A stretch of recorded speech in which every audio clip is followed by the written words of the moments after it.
Yeah, I'm always gonna give a little, you know what I'm saying? Yeah. Disclaimer. I agree. Shalom, family.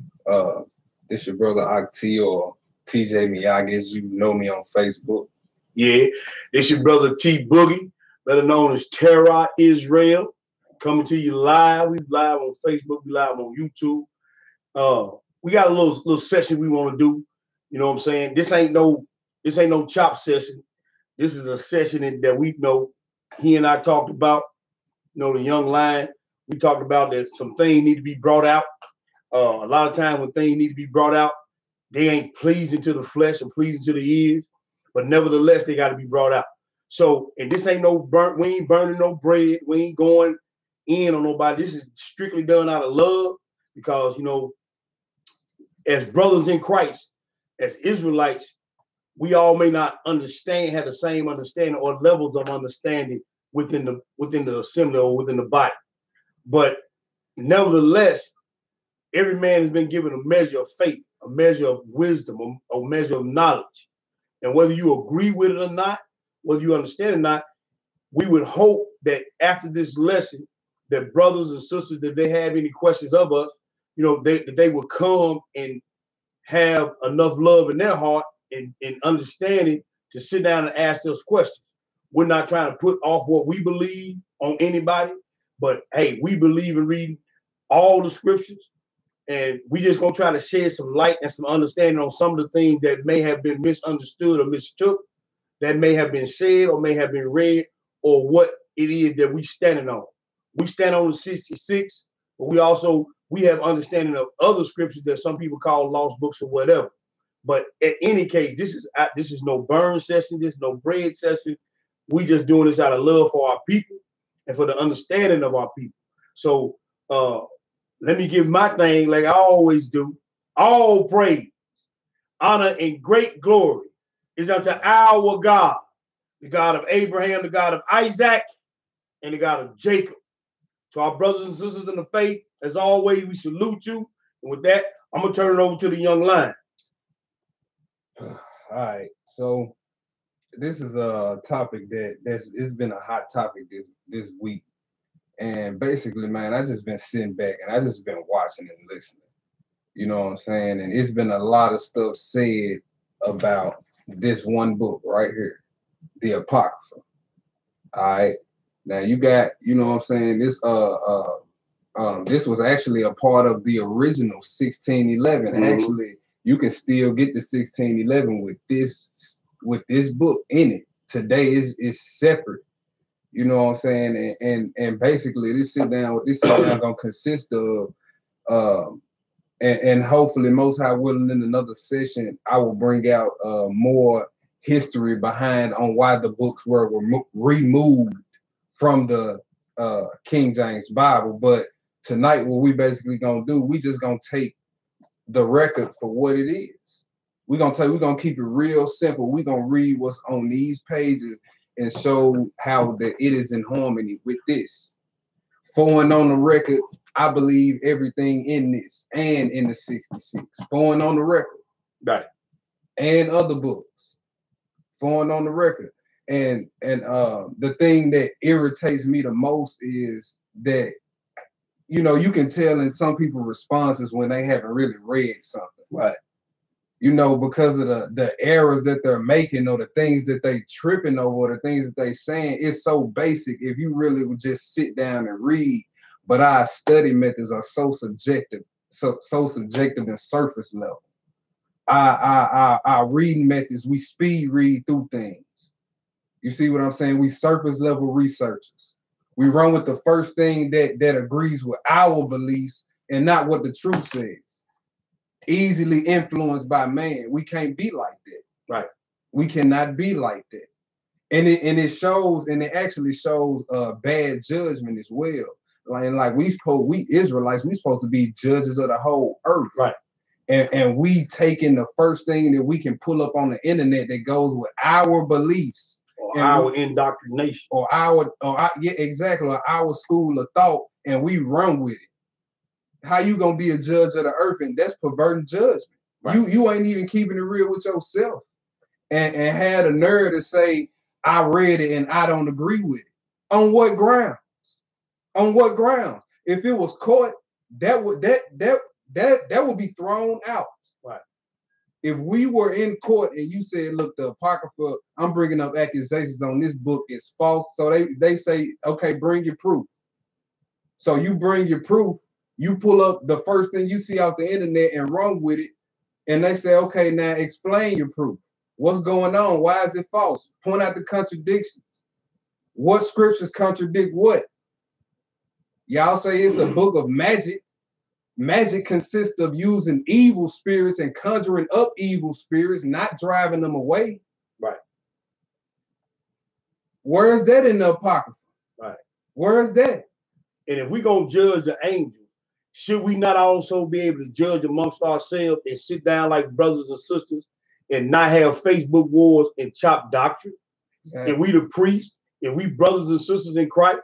Exactly. I rock with brothers that wear fringes, but the brothers I rock with that wear fringes don't knock me for not wearing fringes because they standing on what they believe in, or they and I'm standing on, but we still sit down and we chop book. Right. And at the end of the day, it's all about bringing the priests back to their rightful place. And it's all about Israel showing the world that Israel, the so-called Black Americans or who Negroes, can sit down like men, and chop doctrine, swing swords, and not get in our feelings about nothing. That's right. You see what I'm saying? That's what it's all about. It ain't about us. It's about seeking out the Most High. And the Most High has many manifold levels of knowledge and wisdom. And just because you ain't up on it until you see somebody, and then if you ain't up on it, don't mean it ain't real. And just because your teacher or moray or whoever said it ain't real, don't put your trust in man's flesh. All I'm saying is consider it. And if you still don't feel like you can use it, then throw it away. Throw it away. That's all we saying. You know what I'm saying? That's all we saying. That's all we saying. And I want to put this disclaimer out here. By no means are we telling you have to read this. No. Don't throw that jacket on us either. Right. We know we know the 66 got enough in there for salvation. Yeah, and if you choose not to read the other books, then that's on you. And that's cool. And we cool with that. But I'm saying, don't knock the brothers, don't knock the sisters if you don't fully understand something. You can't do an essay, you can't do a report, you can't go to court without all the facts. Exactly. You cannot do it. If somebody accused you of rape with no evidence and they arrested you and everything, you would be mad as hell. Be honest, you would be mad.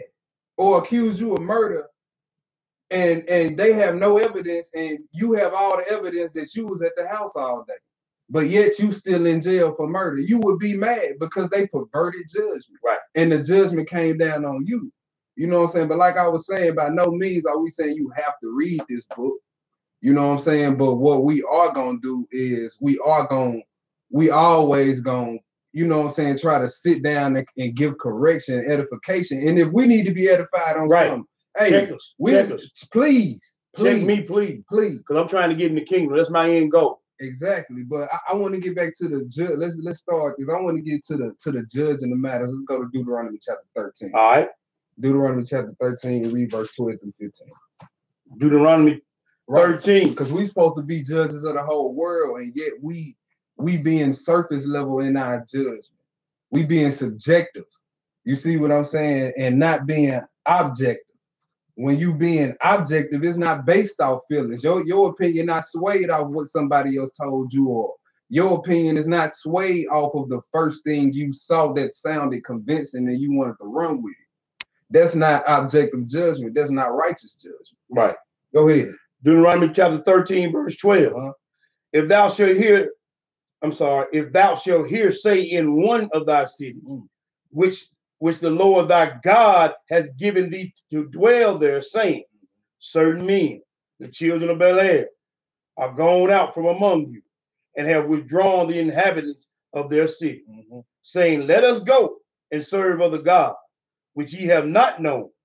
Then shalt thou inquire and make search and ask diligently. Ask what? Diligently. He said diligence. So that's a very detailed, systematic way. That's right. That's not just taking the first thing that sounds convincing, taking the first story that sounds convincing. Oh yeah. Oh yeah, that's what it looked. Oh yeah. Bring it out. Because all I heard when it comes to this book is, well, it sounded like, well, it looked like, I don't know. It just don't.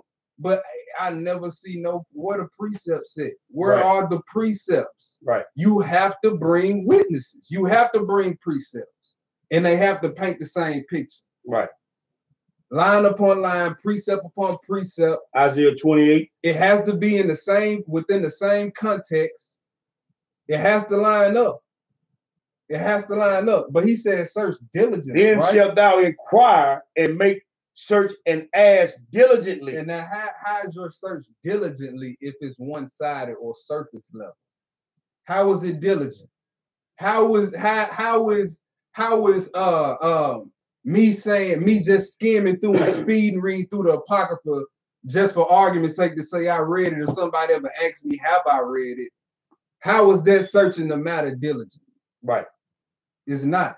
Go ahead. And behold, if it be truth, and the thing certain, that such abomination is wrought among you, thou shalt surely smite the inhabitants of that city with the edge of the sword. We see that? Go ahead. Destroying it utterly, and all that is therein, and the cattle thereof with the edge of the sword. Let's go to the 16th chapter of Deuteronomy, 18 through 20. 18 through 20. It's just about judgment. Deuteronomy chapter 18. 16 verses 18 through 20. Judges and officers shalt thou make in thee in all thy gates, which the Lord thy God giveth thee throughout thy tribe, and they shall judge the people with just judgment. What kind of judgment? Just judgment. Okay. Thou shalt not wrest judgment. Rest means twist. Yes. Don't twist judgment. That's perverting judgment. Go ahead. Thou shalt not respect persons, neither take a gift. For a gift does blind the eyes of the wise and pervert the words of the righteous.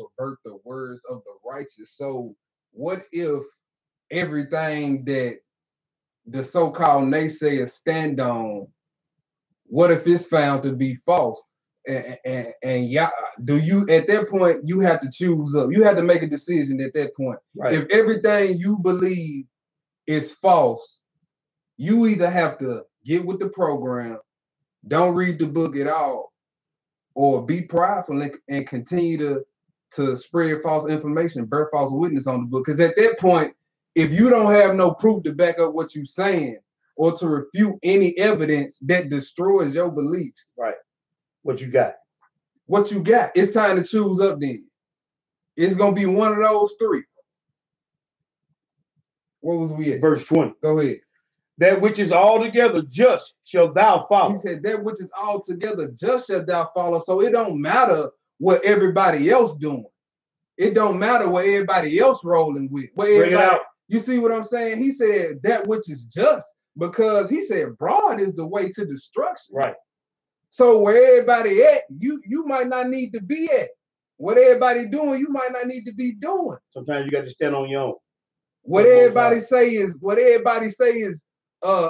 false and of the devil, without any research, you might not need to be so quick to believe that, if that's what everybody is saying. And if it is, bro, sisters, let me explain something to you. They said what Jesus did, casting out evil spirits, was of the devil. Exactly. That's blaspheming the Holy Ghost. That's blasphemy. You calling the work of God, the power of God, something from Satan. Right. That's what the Pharisees did. That's blasphemy of the Holy Spirit. That's right. You see what I'm saying? And we gonna get into that book of Tobit. We gonna get into all that. We gonna touch on that. Go ahead. That which is altogether just shalt thou follow, that thou mayest live and inherit the land which the Lord thy God giveth thee. Let's go to John chapter 7. Give me verse 24. Just one verse. John chapter 7 and 24. All right. John chapter 7, verse 24. Judge not according to the appearance. The appearance, that's surface level. Right. This the Messiah's own words. And now he's our master teacher. This who we answer to. This who we follow. Right. You see what I'm saying? This is who we gonna live and die with. Us around here, that's what we stand on. That's what we do. We don't look to no man for our breakdowns. No. That's what his Holy Spirit is for. At some point, you get to this walk to where you can put the milk down, the milk methods of studying, and get a little bit deeper. But the scripture always say, grow in the knowledge and grace of Jesus Christ. Right. We always supposed to be growing. Right. You see what I'm saying? We always supposed to want to be great in everything we do. Right. We aim to be great in everything we do on our job. You see what I'm saying? In school, sports. But then when it comes to you coming to truth, you just satisfied with having the bare basics, and that's it. And the Most High sent His only begotten Son to die for you. Right. You ain't gonna go over and beyond. You ain't gonna strive to go over and beyond. Look at Enoch. He didn't settle, and look what happened to him. Exactly. We can't settle if we expect to get that same gift. Exactly. Read that over. Judge not according to the appearance. So judge not according to the appearance. Don't be surface level in your judgment. Go ahead. But judge righteous judgment. Judge righteous judgment. Let's go to Proverbs 18 and 13. Proverbs 18 and 13. Like I say, you can tell by some of the responses that you get that people really hadn't really sat down and read and precept. Right. It's almost laughable. Some of the responses that you get. Right. It's almost laughable. And I'm not making fun of nobody. I'm just saying, like, when we go through it, right, you're going to see how the simple mistakes that's being made or the simple thing that's being missed. And again, if you don't understand what's wrong with getting with your brother, your sister, and y'all sitting down, open up this book and go through it. And maybe he may be off. I'm not saying he is, he ain't. But if he is off, maybe the Most High open his eyes or her eyes and show the error away. But what's wrong with us getting together, talking about the word of God? That's right. We can't fight it out over Facebook. We gotta sit down across the table like men. That's right. And do this thing.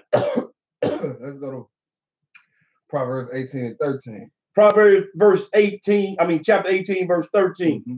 He that answereth the matter before he heareth it. He that answereth a matter before he heareth it. Now, hear it, when you look that up, that's getting into back to diligently. Right. You see what I'm saying? Diligently searching this thing out. Right. Getting beneath the surface of what you see. Gathering the facts. You see what I'm saying? Because they claim that this was written during the 400 period year of silence, when they basically saying the Most High stopped talking to His people. Bring it out then. Bring the history. Do scripture support that? Do scripture even support that when the Messiah said in Matthew 11, all the prophesied until John? So until John came, there was prophets prophesying. So according to the scripture, what does the 400 period of silence fall in? And if I'm wrong, somebody correct me. Right. We above correction.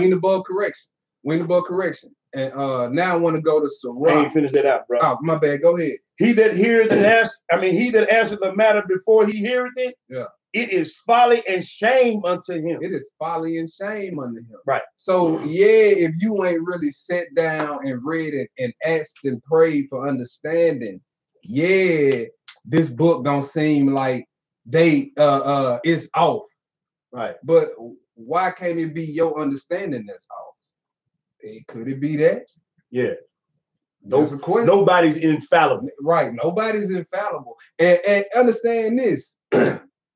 When I first came into the walk, you see what I'm saying? We didn't come up under no camp. So we didn't come up under a particular school of thought. Right. And we understand why a lot of brothers don't deal with it, because it's just the school of thought that you was brought up in. There's nothing wrong with that. Yeah, it's all it is. You know what I'm saying?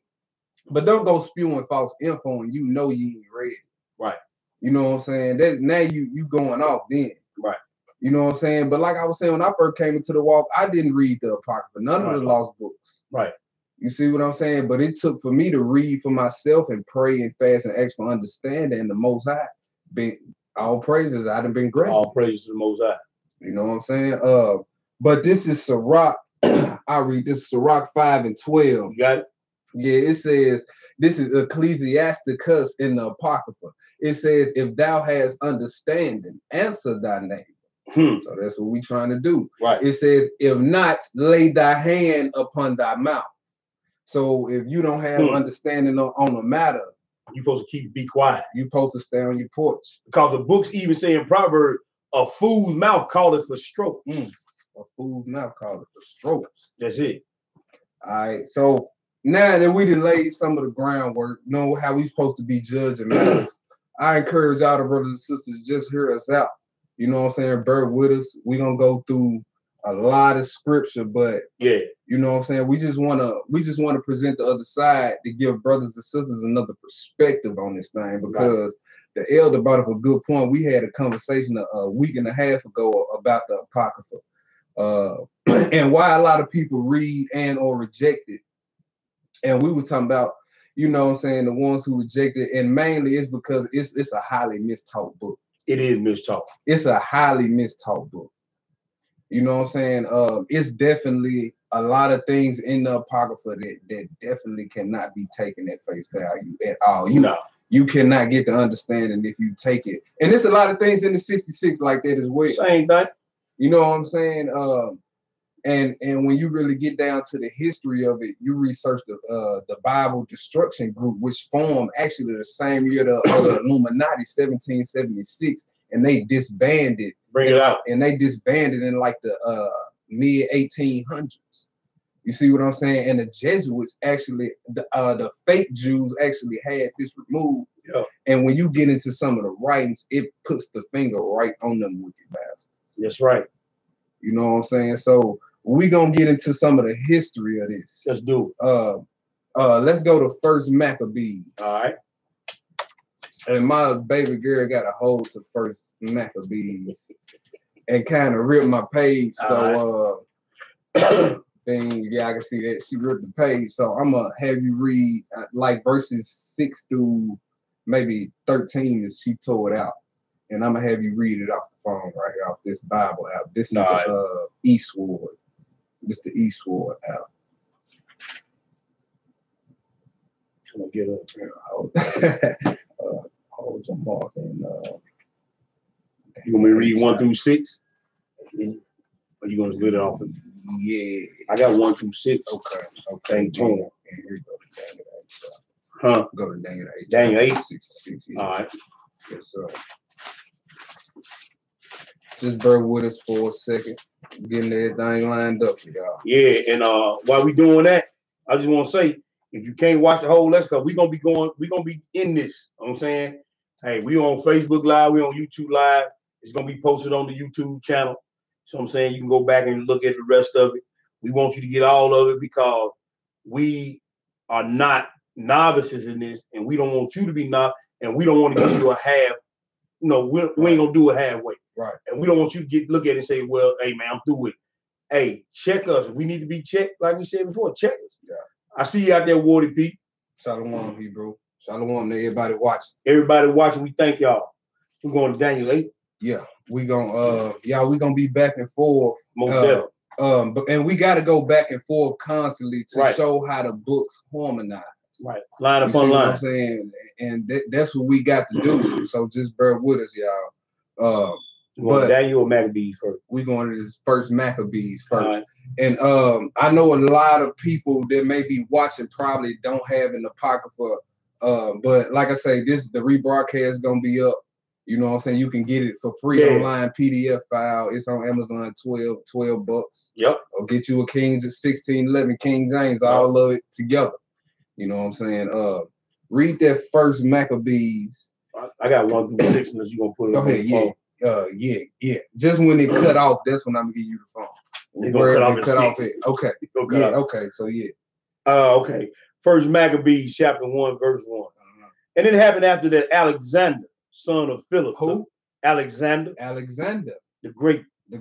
The son of Philip the Macedonian, who came out of the land of Chetam, had smitten Darius, king of Persia, of the Persians and Medes, that he reigned in his stead the first over Greece. So right out the gate, the first verse in the First Maccabees, it says Alexander, the son of Philip the Macedonian. Now Macedonia is a place in Greece, right? So who was the first king? Who was the first king of the Greek Empire? Alexander the Great. Alexander the Great. Now Daniel did Daniel see a vision of 4 beasts? Yep. The third beast was a leopard with 4 wings of a fowl, 4 heads. Maccabees picked right up. Right. Let's go to Daniel the 7th chapter. Yep, My bad, I told you 8. No, let's go. 87. Let's go to the 7th chapter. Go 7 first. Let's go to the 7th chapter first to show the All right. beasts. Where we going? Daniel chapter 7. Pick it up at read verses. Read verses. Let me see what I want. Start at 3. Yeah, start at 3 and read down. All right. Yeah. And 4 great beasts came up from the sea, diverse one from another. The first was like a lion and had eagle's wings. And I beheld till the wings thereof were plucked. And it was lifted up from the earth and made to stand upon the feet as a man. And a man's heart was given to it. And this is for the people who say that the Bible ain't true, period. Like when you get into the prophecy and the history of this, how could you deny the Bible? Like when you get into the 11th chapter of Daniel, boy, and you start, that's one of the most detailed prophecies in the scripture. Yes, sir. When you get into the 11th chapter of Daniel and see how it line up with scripture, boy, woo, yes, sir. Every single detail. Yep. But go ahead. It's the Babylonian Empire, and it was talking about Nebuchadnezzar. Go ahead. Right. Verse 5. And behold, another beast, a second like a bear, and it raised up itself on one side, and had 3 ribs in the mouth of it, between the teeth of it. And they said thus unto it, arise, devour much flesh. This is the Medo-Persian Empire, right? Go ahead. After this I beheld, and lo, another like a leopard. Like a leopard. Now this is the Greek Empire. Go ahead. Which had upon the back of it 4 wings of a fowl. The beast had also 4 heads, and dominion was given unto it. And dominion was given unto it. Now let's go to Daniel, the 8th chapter. Now let's go to that 8th chapter. All right. Now let's go to the 8th chapter. Let's read 1 through 7. All right. 1 through 7. All right. Yeah. Daniel chapter 8, verse 1. In the 3rd year of the reign of King Belshazzar, a vision appeared unto me, even unto me Daniel, after that which appeared unto me at the first. And I saw a vision, and it came to pass when I saw that I was at Shushan in the palace, which is in the province of Elam. And I saw in a vision, and I was by the river Uli. Then I lifted up mine eyes and saw, and behold, there stood before the river a ram, which had 2 horns. And the 2 horns were high, but one was higher than the other. So he saw a ram with 2 horns, and this ram will represent what? The Medo-Persian Empire, right? And he said one horn was higher than the other. Right. So you had the ram, it had 2 horns, one horn was higher than the other one. All right. Now keep reading. And the higher came up last. And I saw the ram pushing westward and northward and south, so that no beast might stand before him. Neither was there any that could deliver out of his hand. But he did according to his will and became great. And I was considering, behold, and a he-goat came from the west on the face of the whole earth and touched not the ground. And the goat had a notable horn between his eyes. Now, who was this notable horn on this he-goat? Bring it out. Who was this notable horn on this he-goat? Could it be who first Maccabees was talking about in this first verse, first chapter? And for the most part, everybody pretty much agree on the historical part of the Maccabees. Like, come on, how could you deny that? Right. That's when our forefathers was banging against Greek influence. Right. You know what I'm saying? Against Israel. You know what I'm saying? They fought against the lifestyle that we embrace today. You know what I'm saying? The AKAs and the Deltas and the Q dogs and all that. We was fighting against, our forefathers fought against it. Yes, sir. That's what the Maccabean revolt was about. Go ahead. Verse 6. He came to the ram that had 2 horns, which I had seen standing before the river, and ran unto him in the fury of his power. And I saw him come close unto the ram, and he was moved with choler against them. He was moved with choler, meaning bitterness. He was moved with bitterness against them. What happened? And smote the ram and break his 2 horns. He smoked the ram. Then, okay, now he said he smoked this he-goat with this horn, smoked the ram with 2 horns. Right. Read that first Maccabees chapter 1, verse 1 again. Yeah. And it happened after that Alexander, son of Philip the Macedonian, who came out of the land of Chetam, had smitten Darius, king of... We read that the he-goat with the horn smoked the ram. Right. Go ahead. king of the Persians and Medes, that he had reigned in his stead, the first over Greece. Yeah. All right. Now go back to that first. We're gonna stay in that first Maccabees. Go ahead. All right. Reading. And made many wars, and won many strongholds, and slew the kings of the earth, and went through the ends of the earth, and took spoils of many nations, so much that the earth was quiet before him. Yeah. Whereupon he was exalted, and his heart was lifted up. And he gathered a mighty strong host, and ruled over countries and nations and kings who became tributaries to him.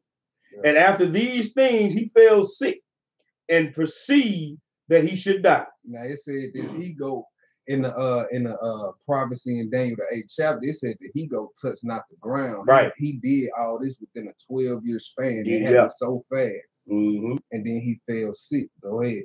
Wherefore he called his servants, such as were honorable, and had been brought up with him from his youth, and he parted his kingdom among them while he was yet alive. That sounds like scripture too. Yeah. That sounds like scripture too. Yeah. Let's go back to Daniel chapter 8. Yes, sir. And read verse 8. Read verse 8. Okay. I want to finish reading that 7 though. Yeah, finish reading that 7. All right, I'm gonna pick it up at the top though. Okay. And I saw him come close to the ram, and he was moved with choler against him, and smote the ram, and brake his 2 horns. And there was no power in the ram to stand before him, but he cast him down to the ground and stamped upon him, and there was none that could deliver the ram out of his hand. Verse 8. Therefore the goat waxed very great, and when he was strong, the great horn was broken. For it came up for, and and for it came 4 notable ones toward the 4 winds of the heaven. And out of one of them came forth a little horn, which waxed exceeding great toward the south, and toward the east, and toward the pleasant land. Read through 12. Go right. Read on through and 12. It waxed great, even to the host of heaven, and it cast down some of the hosts of the stars to the ground. So I'm talking about the saints. Right. Go ahead. And stamped upon them. Yea, he magnified himself to the prince of the host. And by him the daily sacrifice was taken away. So right here we got a little horn coming up out of the 4 horns, out of the Greek Empire. Yes, sir, out of the Greek. Out of the Greek Empire. He took away the daily sacrifices. Okay. Killed some folks. Killed some people. It says he cast down some of the host of the stars to the ground. So he had a persecution now to hit out on the saints. All right. What would you at? And he cast the place of the sanctuary down. What was you? Yep. I'm in verse 12. Verse 12. Go ahead. And the host was given him against. And a host was given him against the daily sacrifice by reason of transgression. And it cast down the truth to the ground, and it practiced and prospered. So the wickedness that this little horn came and put in amongst Israel was practiced and prospered. All right. So he cast down the place of the sanctuary. You see what I'm saying? He magnified himself. Right. Made war with the saints. This sounds familiar, don't it? It sounds like somebody that's gonna come in the future. Right. It is. But it's twofold. Right. Ooh-wee. Them dual prophecies? Yes, sir. Ooh-wee. Them dual prophecies. Manifold wisdom of God. Yes, sir. All right. Skip down to verse 20 and 21. All right. The ram which thou sawest having 2 horns are the kings of Media and Persia. Okay. And the rough goat is the king of Grecia.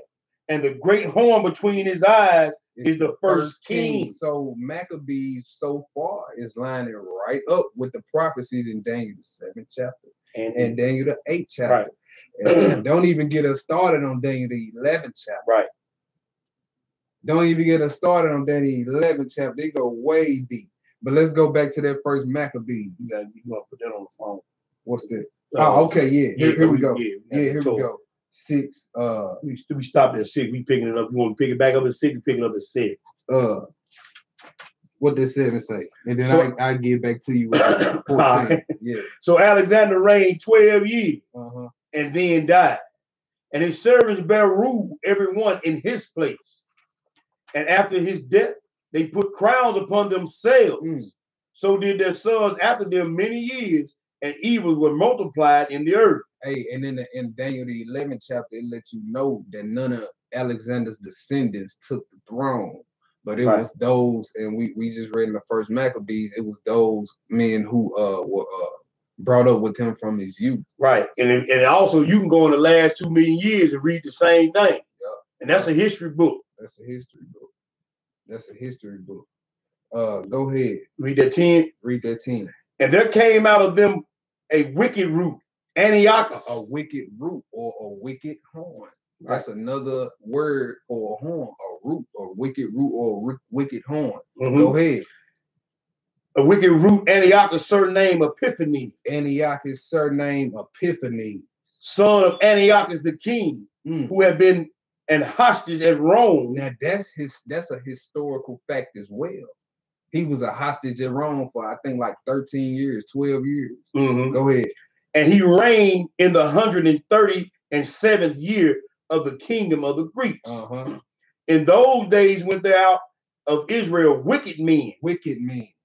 Go ahead. Who persuaded many, saying, "Let us go make a covenant with the heathen." Oh, so a lot of our people was like, "Hey, let's go do let's go do what they doing." Right. Like we always do. You know what I'm saying? Negroes wanted to be Hellenized. Go ahead. Let us go make a covenant with the heathen that are round about us. For since we departed from them, we have much sorrow. See that? Go ahead. So this device pleased them well. Then certain of the people were so forward herein that they went to the king, who gave them license to do after the ordinance of the heathen. They went to the king asking for permission to do that wicked. What verse you at? I'm at 14. All right, we back here now. Okay. Yeah, we back here now. All right. We back here now. All right, go ahead. Whereupon they built a place of exercise at Jerusalem, according to the customs of the heathen. A place of exercise, all the sports, that's heathen custom. Right. They Greco-Roman wrestling. They used to wrestle naked. And they have weight naked nowadays wrestling in leotards. Yeah. You know what I'm saying? Go ahead. And made themselves uncircumcised and forsook the holy covenant. Yeah. And joined themselves to the heathen and were sold to do mischief. Yes, sir. And when now when the kingdom was established before Antiochus, he thought to reign over Egypt, that he might have the dominion of 2 realms. Skip down to 21. Verse 21. And entered proudly into the sanctuary, and took away the golden altar, and the candlestick of light, and all the vessels thereof, and the table of showbread, and the pouring vessels, and the vials, and the censer of gold, and the veil, and the crown, and the golden ornaments that were before the temple, all which he pulled off. He took also the silver and the gold, and the precious vessels, and also he took the hidden treasures which he found. And we had taken all away. He went into his own land, having made a great massacre, and spoken very proudly. So he started his defilement of the temple. Right. Taking all the sacred vessels up out of the temple. Heathen don't have no business in our temple. Nope. No business. Nope. None. If you ain't a Levite and if you ain't a Levite, you ain't got no business in the temple, let alone a heathen. And don't throw this jacket on it. We believe anybody can worship the God of Israel. Right. You understand? But understand that when it come in the world to come, Israel has the precedence, nobody else. Right. You know what I'm saying? We gonna rule this world in righteousness, and the Gentiles will be our handmaid and servant. But we won't be beating them and cussing, none of that. We in righteousness. In righteousness. So let's get that understood. If you want to get to the God of Israel, you got to come through the natural born seed that is spiritual Israel as well. So don't, like you say, don't put that jacket on us either. Yeah, don't put that jacket on us. Just because you hear us use those words used in the scripts. Right. What was we at? We at 25. All right, go ahead. Therefore, there was great mourning in Israel, in every place where they were, so that the princes and elders mourned. The virgins and young men were made feeble, and the beauty of women was changed. It was a terrible time in Israel, but Right. when them Greeks came through, Right. you know what I'm saying? It said even the beauty of our women changed. Right. You see what I'm saying? And we finna keep reading. Actually, matter of fact, I want to get this in this Old Testament history right here. I want to read something about Antiochus Epiphanes. Yeah. This is page 562 in this book called Old Testament History. I don't know if y'all can see that. Yeah. Move my fingers out the way. Old Testament history. All right. Let me see. We about to read some about Antiochus Epiphanes, his name. Bring it out.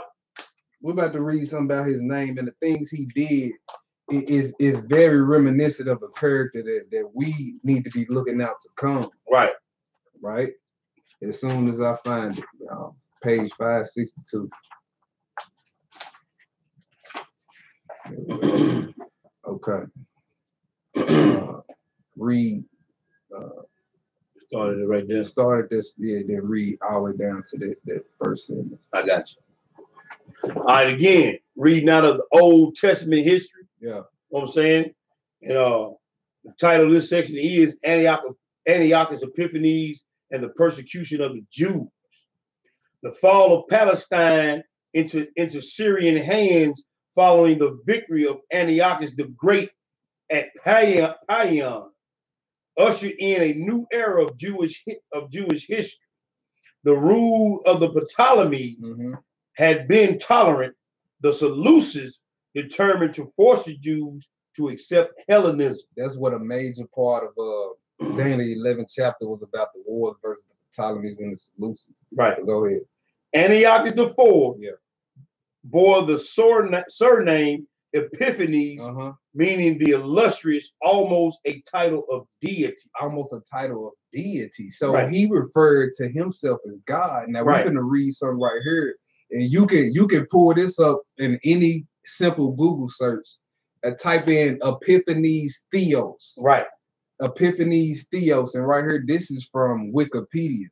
Right. And read that what it says right there, where it says God manifests. Yeah, it says Antiochus IV Epiphanes, ancient Greek, Antiochus whole Epiphanes, God manifest. It means God manifest. Right. So he's calling himself or setting himself up as a deity. Right.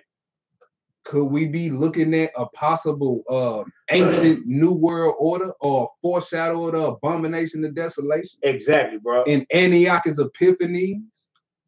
So, and let me say this here. A lot of people have said that Antiochus Epiphanes was the abomination of desolation. He was a type. He was a type, and that's all he was. Another misteaching of the Apocrypha. Yeah, another misteaching of the Apocrypha. They want to say that, hey, they saying Antiochus Epiphanes was the abomination. He was because he likened himself to be a god, and he desecrated the temple. Right. He slew pigs on the altar. You know what I'm saying? But just see, if people don't have a problem, you say that Moses was a type of Jesus. David was a type of Jesus. Joseph was a type of Jesus. Right. But hey, he was not the abomination of desolation, but he was the foreshadowing of that which is to come. Exactly. And that's all you dealing with. When we read where he set up the abomination of desolation in the temple in the Maccabees, it's referring to an idol. Right. And when the Messiah came on the scene years later, it was referring to a man. Right. You see what I'm saying? But that don't, right here what we reading in the Apocrypha does not contradict nothing in the 66. Nope. Prove it. If so, prove it. What have we read so far that contradicts? Giving you history and Bible. History and Bible. Going back and forth, showing you how they harmonize. Go ahead. Where we at?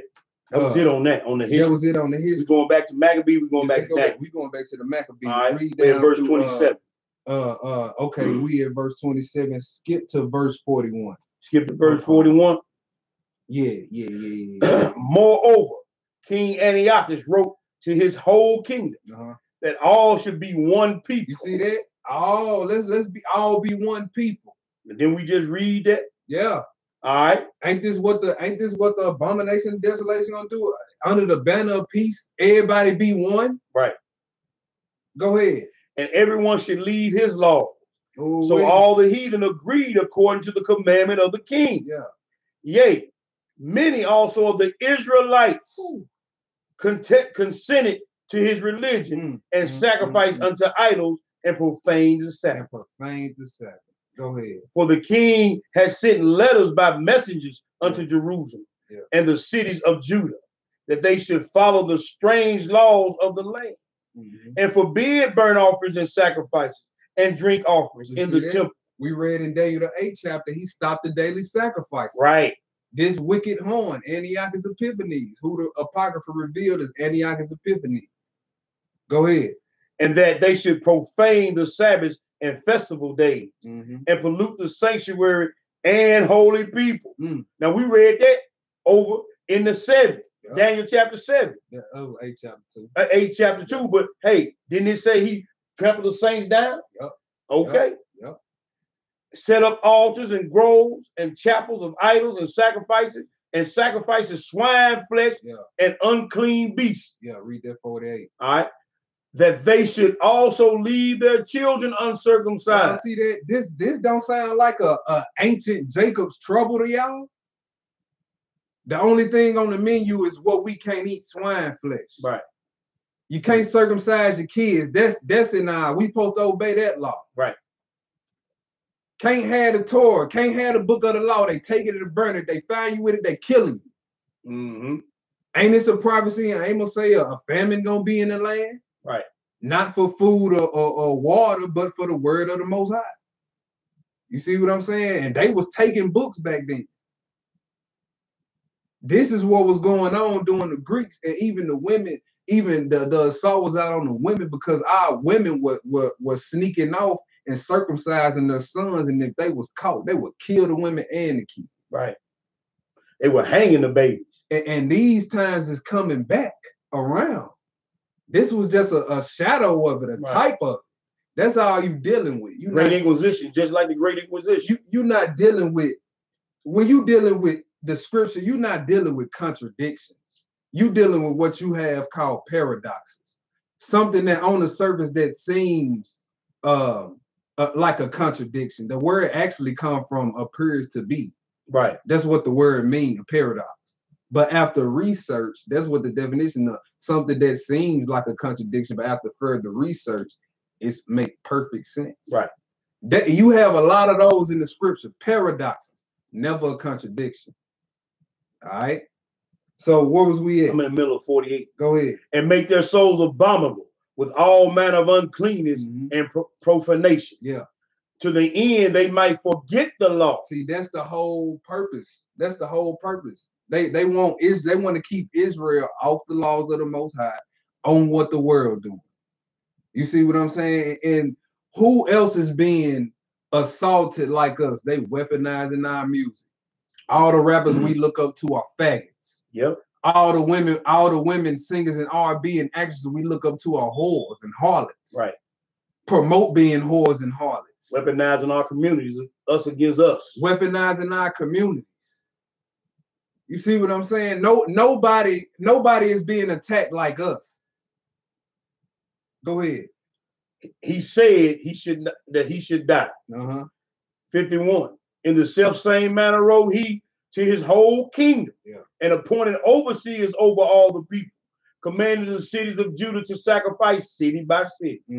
Then many other people were gathered unto them, to wit, everyone that forsook the law, so they committed evils in the land. See, and see now it's easy for everybody to say they are Israelite now. Right now it is. When you under this false thing called freedom of religion, it's an illusion. But when freedom of religion is taken off the table, and he's sending the messengers out to Memphis, to Chicago, St. Louis, to DC, hey, everybody worships this way now. You can't worship the way you want to worship no more. Who gonna be Shalom and then? Who gonna be, I'm an Israelite for life then? Fourth tribe then. Right. Who gonna be then? See, you gonna holler, strap up a back up then. When heads get to rolling, oh man, let's just pray and hope. Right. Let's pray and hope. And we always saying to the casket, drop it to the casket lock. We gonna see. We gonna see. We gonna see. I pray the Spirit give me that same right fervent zeal when that time comes.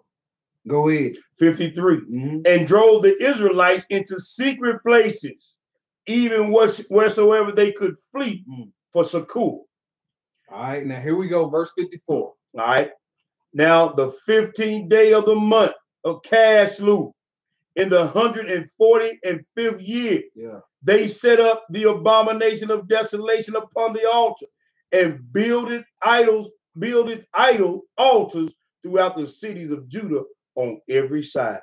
So he set up a pagan god on the altar of the Most High. They always leave it out when they talk about the Apochrypha. Yeah. They leave that part out. Yeah.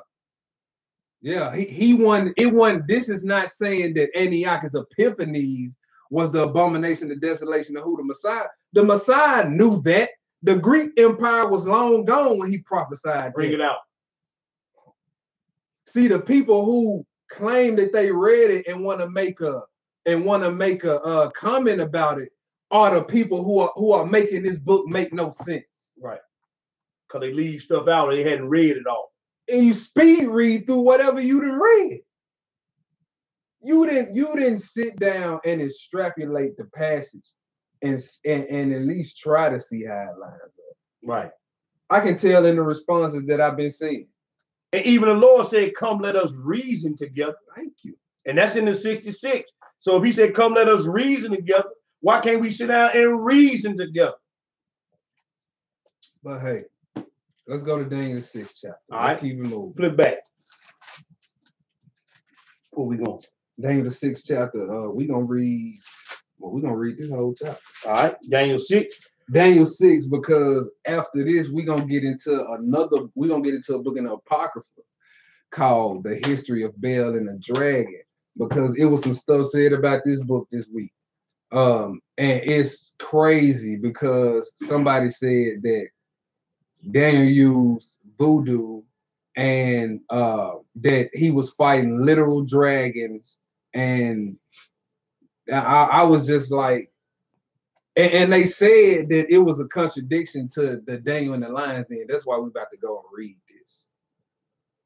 That's why we're about to go and read this. Just to show you this, first of all, it's two different stories.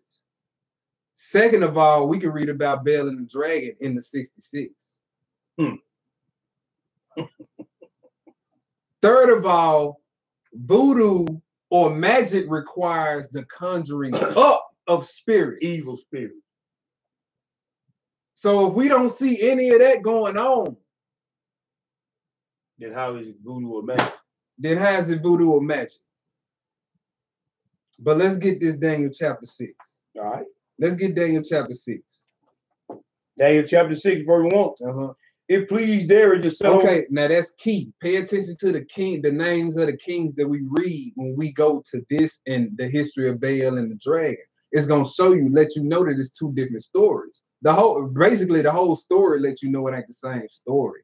But for lessons' sake, pay attention to the names of the kings. This is when King Darius was ruling. Darius the Mede. Right. Go ahead. It pleased Darius to set over the kingdom 120 princes, which should be over the whole kingdom, and over these three presidents, of whom Daniel was first, that the princes might give accounts unto them, and the king should have no damage. Then this Daniel was preferred above the presidents and princes, because of an excellent spirit was in him. Right. So Daniel had favor above all the presidents and all the people that was in the house with him. He was above all of them. He was favored more. Go ahead. And the king thought to set him over the whole realm. Then the presidents and princes sought to find occasion against Daniel concerning the kingdom, but they could find none occasion nor fault. For as much as he was faithful, neither was there any error or fault found in him. So when the jealousy set in, people started trying to see how they could catch you up. Right. You see what I'm saying? That's why you got to watch that jealousy. Go ahead. Then said these meaning, we shall not find any occasion against this Daniel except we fight it against him concerning the law of his God. Go ahead.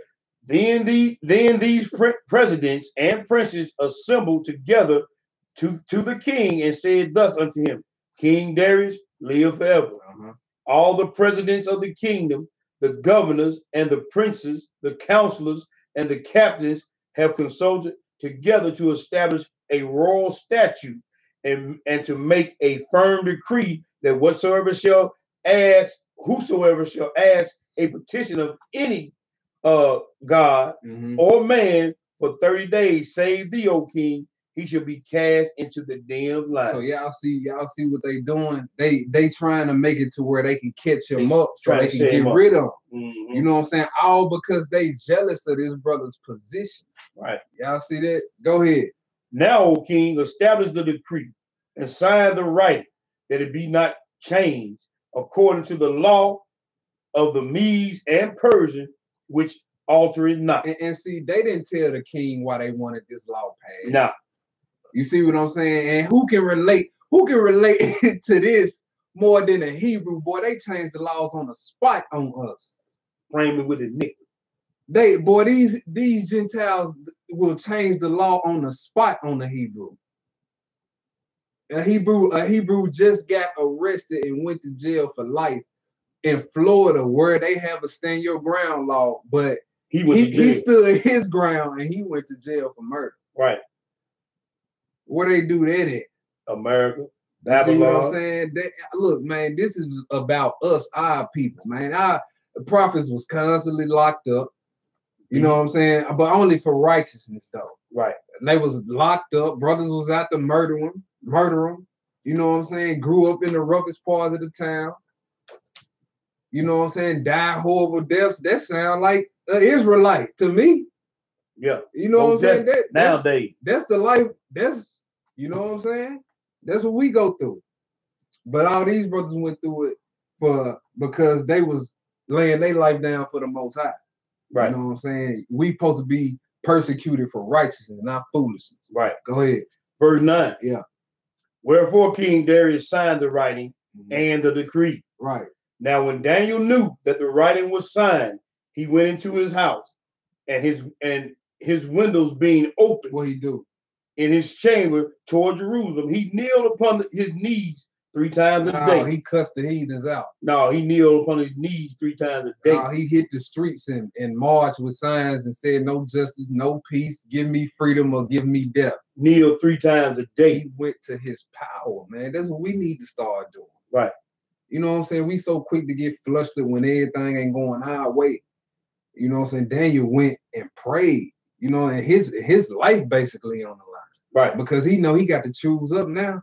Look, either I'm going to be ashamed of my beliefs and cover what I believe, cover it up. You know what I'm saying? Because this decree that went out, I'm going to stand on it. Go ahead.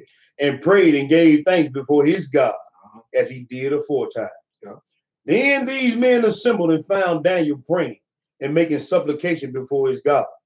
Then they came near and spake before the king concerning the king's decree. Hast thou not signed a decree that every man shall ask a petition of any God or man within 30 days, save thee, O king, shall be cast into the den of lions? The king answered and said, the thing is true, according to the law of the Medes and Persians, which altered not. Then answered they and said before the king, that Daniel, which is of the children of the captivity of Judah, regardeth not thee, O king, nor the decree that thou hast signed, but make it his petition 3 times a day. See that? We go through that. People snitching on you on a job, trying to get you fired. Yeah. You know what I'm saying? Who ain't been through that? Look at Daniel, his co-workers going back snitching on him. Right. Look, we saw him praying. Look, after you done signed that decree. And keep in mind, the king don't know. He don't know why his men wanted to pass that decree. Right. They came, they ambushed him. You know what I'm saying? Go ahead. Verse 14. Yeah. Then the king, when he heard these words, was sore displeased with himself and set his heart on Daniel to deliver him. And he labored till the going down of the sun to deliver him. Yeah. Then these men assembled unto the king and said unto the king, know, O king, that the law of the Medes and Persians is that no decree nor statute which the king established may be changed. Then the king commanded, and they brought Daniel and cast him into the den of lions. Now the king spake and said unto Daniel, thy God whom thou servest continually, he will deliver thee. Y'all see that? This is Gentile saying this. Right. And don't get it twisted. Look at, hey, just because you in leadership, you got to watch you in your ear too. Exactly. You understand what I'm saying? Man, you better watch you in your ear because you don't know what the subversiveness of what they may have planned. And they may actually turn you against somebody that you don't want to be turned against. But because of the tenor of your words, and he didn't want to be made to look the fool. So he had to follow through on it. But he still had mercy on Daniel. And Daniel had favor in his eyes. Yeah, that's right. Verse 16. Then the king commanded, and they brought Daniel and cast him into the den of lions. Now the king spake and said unto Daniel, thy God whom thou servest continue, he will deliver thee. And a stone was brought and laid upon the mouth of the den, and the king sealed it with his own signet and with the signet of his lord, that the purpose might not be changed concerning Daniel. Then the king went to his palace and passed the night fasting. I see that. That's Darius. Right. You know what I'm saying? He fasting. He's sorry he passed the decree. Right. You know what I'm saying? Go ahead. Neither were instruments of music brought before him, and his sleep went from him. Then the king arose very early in the morning and went in haste unto the den of lions. And when he came to the den, he cried with a lamentable voice unto Daniel. And the king spake and said to Daniel, O Daniel, servant of the living God, is thy God whom thou servest continue able to deliver thee from the lion? Then Daniel said unto the king, O king, live forever. My God has sent his angel and has shut the lion's mouth, that they have not hurt me. For as much as before him innocency was found in me, and also before thee, O king, I have done no hurt. All right. So Daniel got through in the lion's den. The Most High sent the angel. Right. The angel protected Daniel in the lion's den. Keep reading.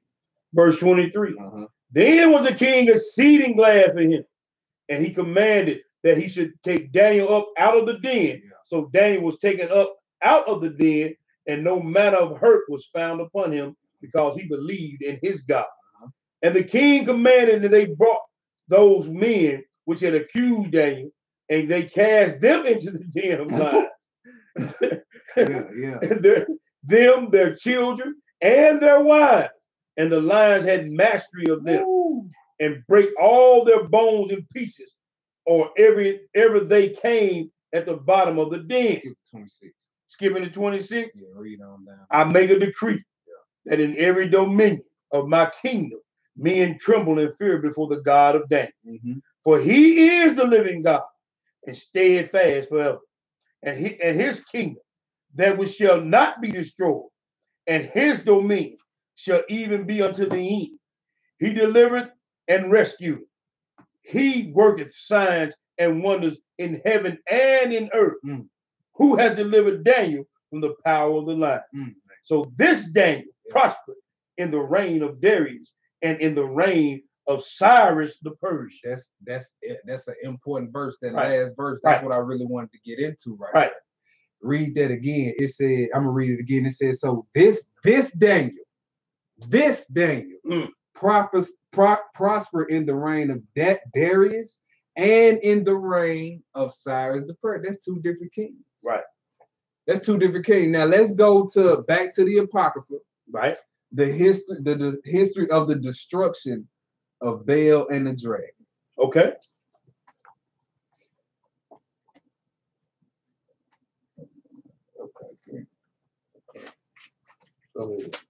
And King Astyages, was gathered to his fathers, and Cyrus of Persia received his kingdom. Now this is a historical fact. Another book in the Apocrypha that giving historical facts. Another one. Astyages was the last king of Media. Right. And you can pull up on the simple Google search, Wikipedia. It tells you he was dethroned by Cyrus the Persian. And we finna get we just finna get a little history on that. Just quick little history tidbit. We at the Old Testament history again. And this is page 501. Okay. This is page 501. Let me see where it is. Let me get the make sure I got the right page.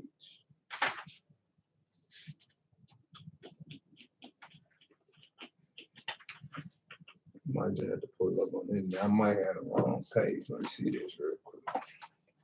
Bear with us, y'all.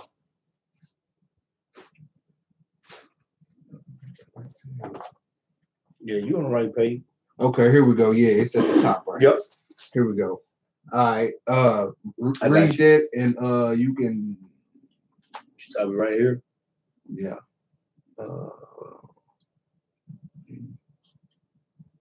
Thing stop right here. Gotcha. Yeah. Again, we read out the Old Testament history of the Bible. And I read. In 550 to 549 BC, Cyrus revolted against Astyages, his Median overlord. Meanwhile, Nabonidus turned the kingship of Babylon over to his eldest son, Belshazzar. Yeah, that's probably Belshazzar of the book of Daniel. Exactly. And headed for Haran, confident that the Medes had troubled enough with Cyrus to keep them busy. Such proved to be the case. And Astyages sent an army under Harpagus against Cyrus, but Harpagus, remembering how Astyages had cruelly slain his son, deserted with most of his soldiers to Cyrus. Then Astyages determined personally to lead a second army against Cyrus, reaching Parsa, the capital of Ashan. This second army mutinied against Astyages and handed him over to Cyrus. So they turned him over. And that lines up right with the history of the destruction, the history of Baal and the dragon. Right. Right. So it's historical so far we see. Go ahead. Verse 2. We back in the Apochrypha. Yeah. History of the destruction of Baal and the dragon, verse 2. And Daniel conversed with the king and was honored above all his friends. Okay. I'm sorry. And was honored with all his friends. Now, the Babylonians had an idol called Baal. Had an idol called what? Baal. Now, B-E-L. Where can we read about Baal in the scriptures? What prophet talked about Baal? Let's go to Isaiah chapter 46. Okay. Let's go to Isaiah chapter 46. Because somebody think this is a fairy tale book that he slayed a real dragon. He was fighting fire. Man, look, this ain't a book of fairy tales. Bring it out. This ain't a book of fairy tales. It's about it's an extension of a lot of books in the 66 about your forefathers, right? Your people. All right. Verses 1 through 2. Yeah. Go ahead. Baal, B-E-L. Yeah. Bowed down. Nebo stupid. Their idols were upon the beasts and upon the cattle. Your carriages were heavy laden. They are a burden to the weary beast. Yeah. They stoop, they bow down together. They could not deliver the burden, but themselves are gone into captivity. So Baal right here is being ridiculed by the Most High. Right. You see what I'm saying? Because when the Babylonians were taking over, their gods could not deliver them. Baal could not deliver them. Nebo could not deliver them. And then when we read about the dragon, if you actually trace the dragon back to the ancient Babylonian deity, it actually goes back to a deity that they worshiped. There was a dragon named Marduk. So that's what the dragon is. It was an idol as well. All right, and we finna get into the rest of this story. Go ahead. Now the Babylonians had an idol called Baal, and there was spent upon him every day 12 great measures of fine flour, and 40 sheep and 6 vessels of wine. Also, 2 more precepts you can read about Baal is Isaiah chapter 50, verse 2. I mean, Jeremiah chapter 50 and verse 2, and Jeremiah 51 and 44. Yeah. All right, go ahead. Verse 4. Yeah. And the king worshipped it and went daily to adore it. But Daniel worshipped his own God. And the king said unto him, Why dost thou not worship Baal? All right. Who answered and said, because I may not worship idols made with hands. Y'all see that? So this is the same Daniel. My bad. No, this is right. the same Daniel that we read about over in the 66 in the 6th chapter. Bring it out. You see what I'm saying? Standing up for the Most High. Somebody standing up for the Most High. You then gonna turn around and use some magic, some voodoo. Right. This second account. This second. What are you talking about? What are you talking about? Go ahead. Who answered and said, because I may not worship idols made with hands, but the living God who has created the heaven and earth and has sovereignty over all flesh. Then said the king unto him, thinkest thou that Baal is a living God? Yeah. Seest thou not how much he eateth and drinketh every day? Yeah. Then Daniel smiled and said, O king, be not deceived. So let me ask you a question. If Baal is not a living God, then how was the food that they set before him every day being eaten? All right. So nobody knows how the food is being eaten, but obviously Cyrus thinks that this idol, he is so indoctrinated. Right. You see what happens when you can be so indoctrinated? Tunnel vision. Tunnel vision. Blinders on. You don't even have sense enough to know an idol that can't even keep itself from rusting. You don't even have sense enough to know that if it's real or not. You see, it can't even keep itself from rusting. It can't even wipe the dust off his head that it collects. Right. And he think that this is eating the food, and then you're like, man, no, it's only one true God. Right. The God of Israel. Right. He's standing on his beliefs in front of the king of the whole world. Right. Go ahead. Then Daniel smiled and said, O king, be not deceived. Yeah. For this is but clay within and brass without. See that? And did never eat or drink anything. So the king was, did you want me to pause? No, go ahead. Good. So the king was wroth and called for his priests and said unto them, if you tell me not who this is that devours these expenses, ye shall die. See, we read in Daniel, that last verse in Daniel 6, Daniel was in good with the king. Right. So boy, when he said something, they took heed to it. Right. And you know what I'm saying? Even the king wasn't even one-sided in his judgment. Right. Even though Daniel told him what he told him, he didn't go and kill nobody off the bat. He went and asked some questions. Exactly. And when you slander your brother, when you slander your sister, Jesus even said it when he was talking to the Pharisees. You got that spirit of murder on you. Yeah. You got that spirit of murder on you. Yeah. Go ahead. Verse 9. But if ye can certify to me that Baal devoured them, then Daniel shall die. For he has spoken blasphemy against Baal. And Daniel said unto the king, let it be according to thy word. You see how Daniel is? He like, hey, man, let it be according. I done been through this before. Right. I done been through this before. Hey, let it be according to your word. It is what it is. Right. Do what you got to do. Go ahead. Now the priests of Baal were 70. Beside their wives and children, and the king went with Daniel into the temple of Baal.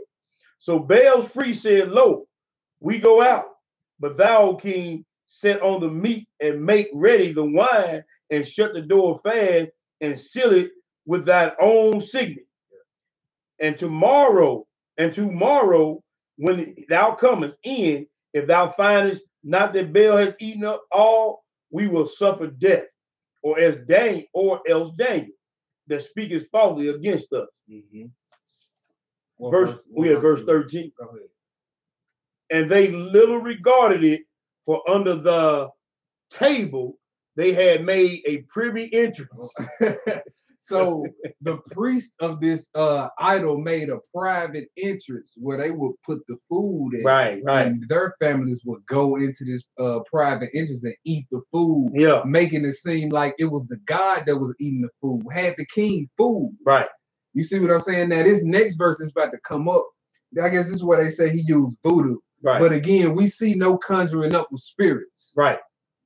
You see what I'm saying? We see none of that. Daniel about to spread ashes over the temple to get divine revelation from the Most High what's going on. You see what I'm saying? And it's crazy. You would call something like that voodoo, but you wouldn't call something like Urim and Thummim voodoo. Those were stones of communication devices that the priests wore to communicate with the Most High on certain matters. Stones today, Israelites love to associate people who burn sage and into the crystals in the stone. They love to say that there's witchcraft. Love to say that there's witchcraft. Don't even know what you're talking about on that aspect. We can't call everything we see that may be taboo today in ancient scriptures and ancient manuscripts witchcraft. You know what I'm saying? And when you get stuff in your eye, I've seen people, the old people cut potatoes and put potatoes on your eye to draw the poison or whatever in your eye. Exactly. Exactly. And when you get to the book of Tobit, everybody have a problem with the smoke of the fish god driving again. He's casting out evil spirits, not conjuring up evil spirits. To use voodoo, you have to conjure up spirits. Satan cannot cast out Satan. Right. What benefit does Satan have if he casts out himself or one of his workers? Bring it out. It doesn't make sense. Go back, get you a Merriam-Webster's dictionary and read what voodoo and magic is. Go to the Torah, find out what a necromancer is, find out what a consulter of familiar spirits is, find out what a wizard is, and read this book and see if you see any of that going on. You don't. Plain and simple. Go ahead. They made a privy entrance whereby they entered in continually and consumed those things. So when they were gone forth, the king set meats before Baal. Now Daniel had commanded his servants to bring ashes, and those they strode throughout all the temple in the presence of the king alone. Then went they out and shut the door and sealed it with the king's signet and departed. Now, in the night came the priests with their wives and children, as they were wont to do, and they did eat and drink of all. In the morning betime, the king arose, and Daniel with him. And the king said, Daniel, are the seals whole? And he said, yea, O king, they be whole. They be whole. And as soon as he had opened the door, the king looked upon the table and cried with a loud voice, great art thou, O Baal, and with thee is no deceit at all. Then laughed Daniel and hailed the king, and that he should not go in. And said, behold, now the pavement and mark those well footsteps are these. So Daniel said, he said, hey man, look down. Right. Now, he put the ashes on the floor just to mark the footprints. Just to mark the footprints. He ain't casting no spell with no ashes. They dust for fingerprints nowadays. You see, hey, and see, that's what I'm saying. The responses and the comments that you get on why people shouldn't read it, it's so simple, it's so elementary what they missing. That's how I know they ain't sat down and read. Right. They ain't sat down and read. Living off sound bites. They ain't sat down and read. Living off sound bites. He spreaded the ashes over the temple for the footprint. Right, bro. He ain't conjuring up no spirit. He ain't doing no magic. And then I was looking that up on the internet. You know, that's some heathen commentary. Right. So y'all just gonna wing your ass off heathen commentary. And you supposed to be the priest. And these are scriptures. And you supposed to be the priest. These are our scriptures. Right. We are supposed to be able to go in and rightfully divide things when we see something we don't understand.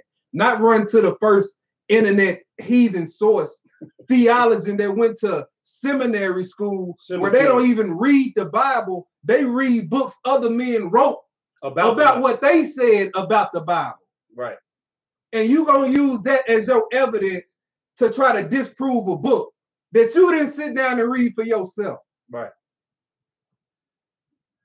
And I have yet to see anybody come with precepts. I ain't seen that yet. All I seen is internet sources, memes, screenshots of what somebody else said why the Apocrypha ain't true.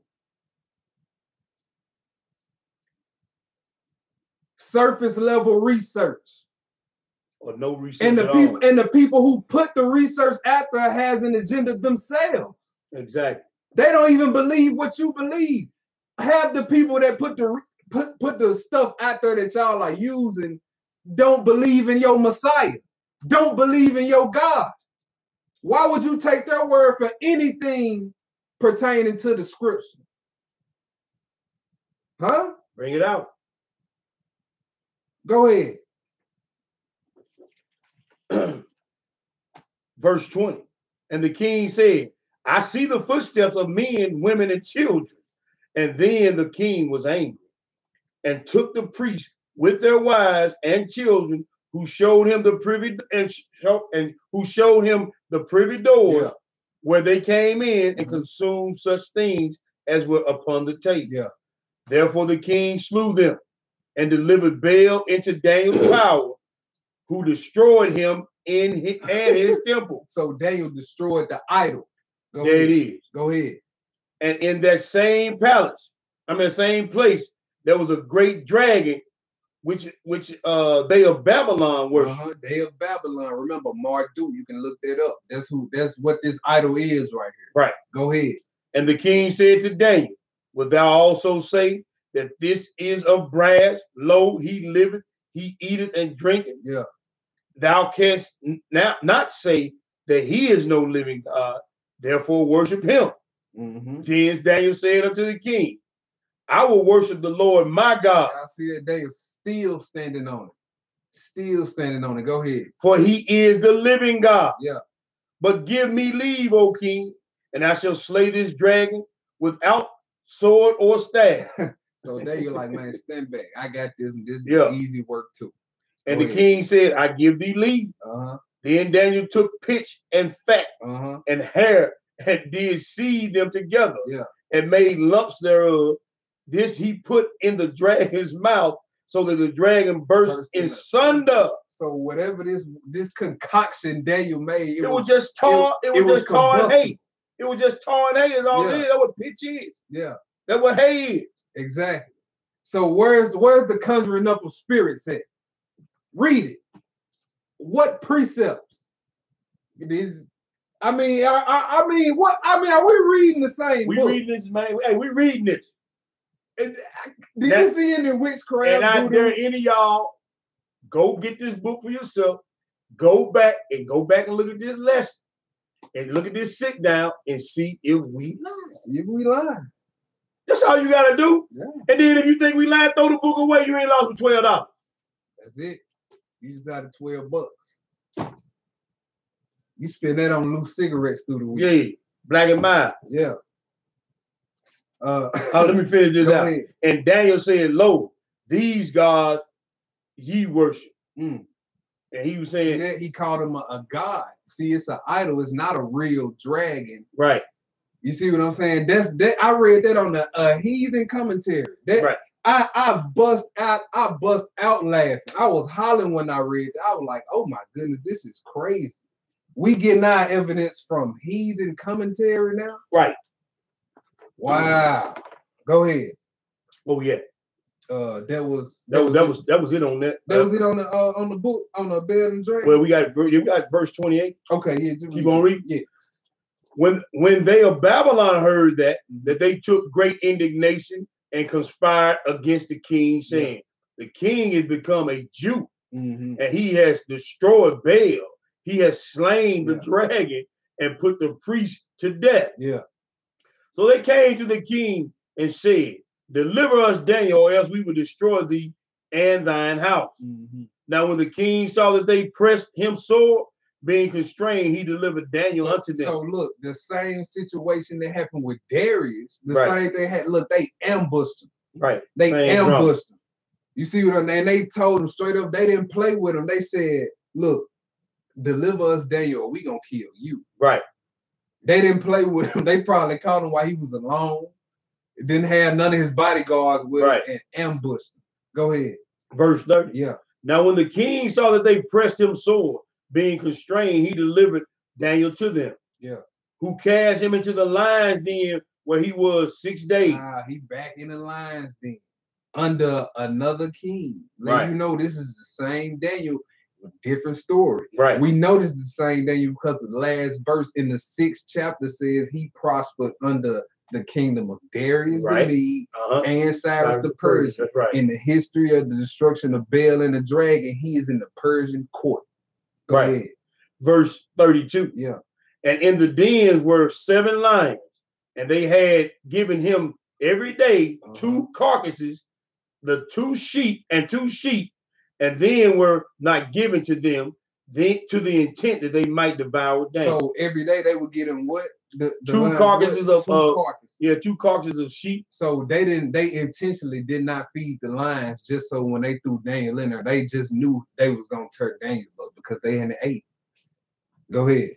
Now there was in Jewry a prophet called Habakkuk. Oh, so Habakkuk. And when you read the timeline of his ministry and his life and Daniel's ministry and his life, they lived around the same time. So this ain't just some made up story. These prophets lived around the same time. But go ahead. Who made pottage and had broken bread in a bowl and was going into the field for to bring it to the reaper. Yeah.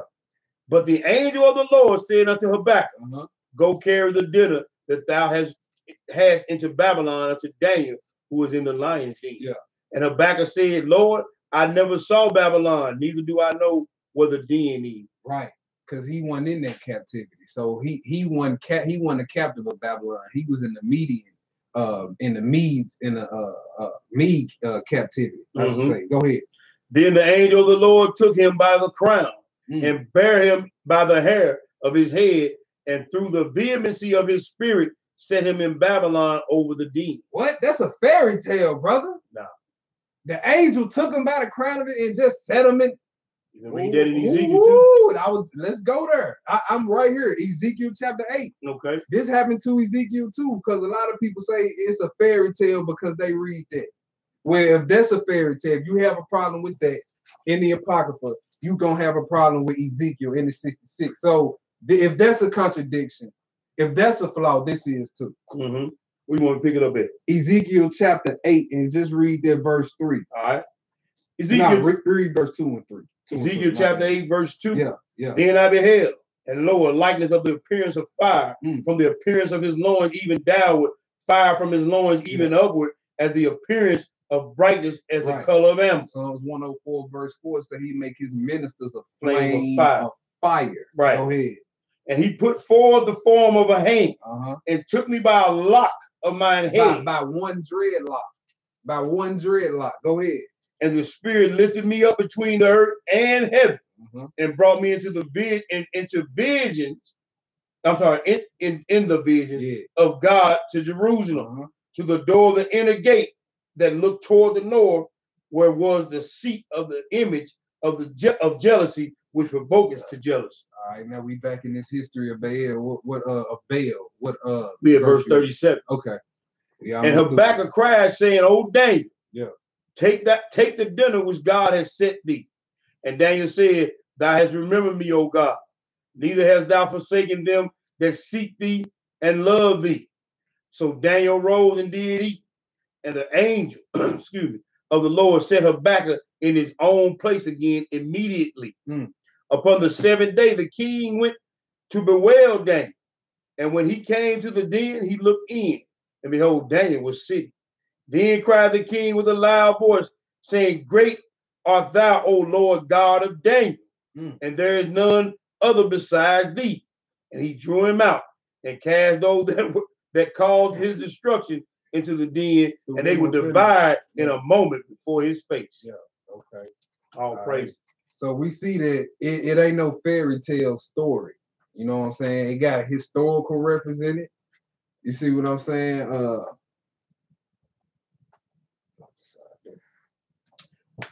right, go ahead. I take care. Keep okay. All right. So we see it got a historical reference in it or whatever. You see what I'm saying? Also, it ain't a real. It was an idol and not a real dragon. You see what I'm saying?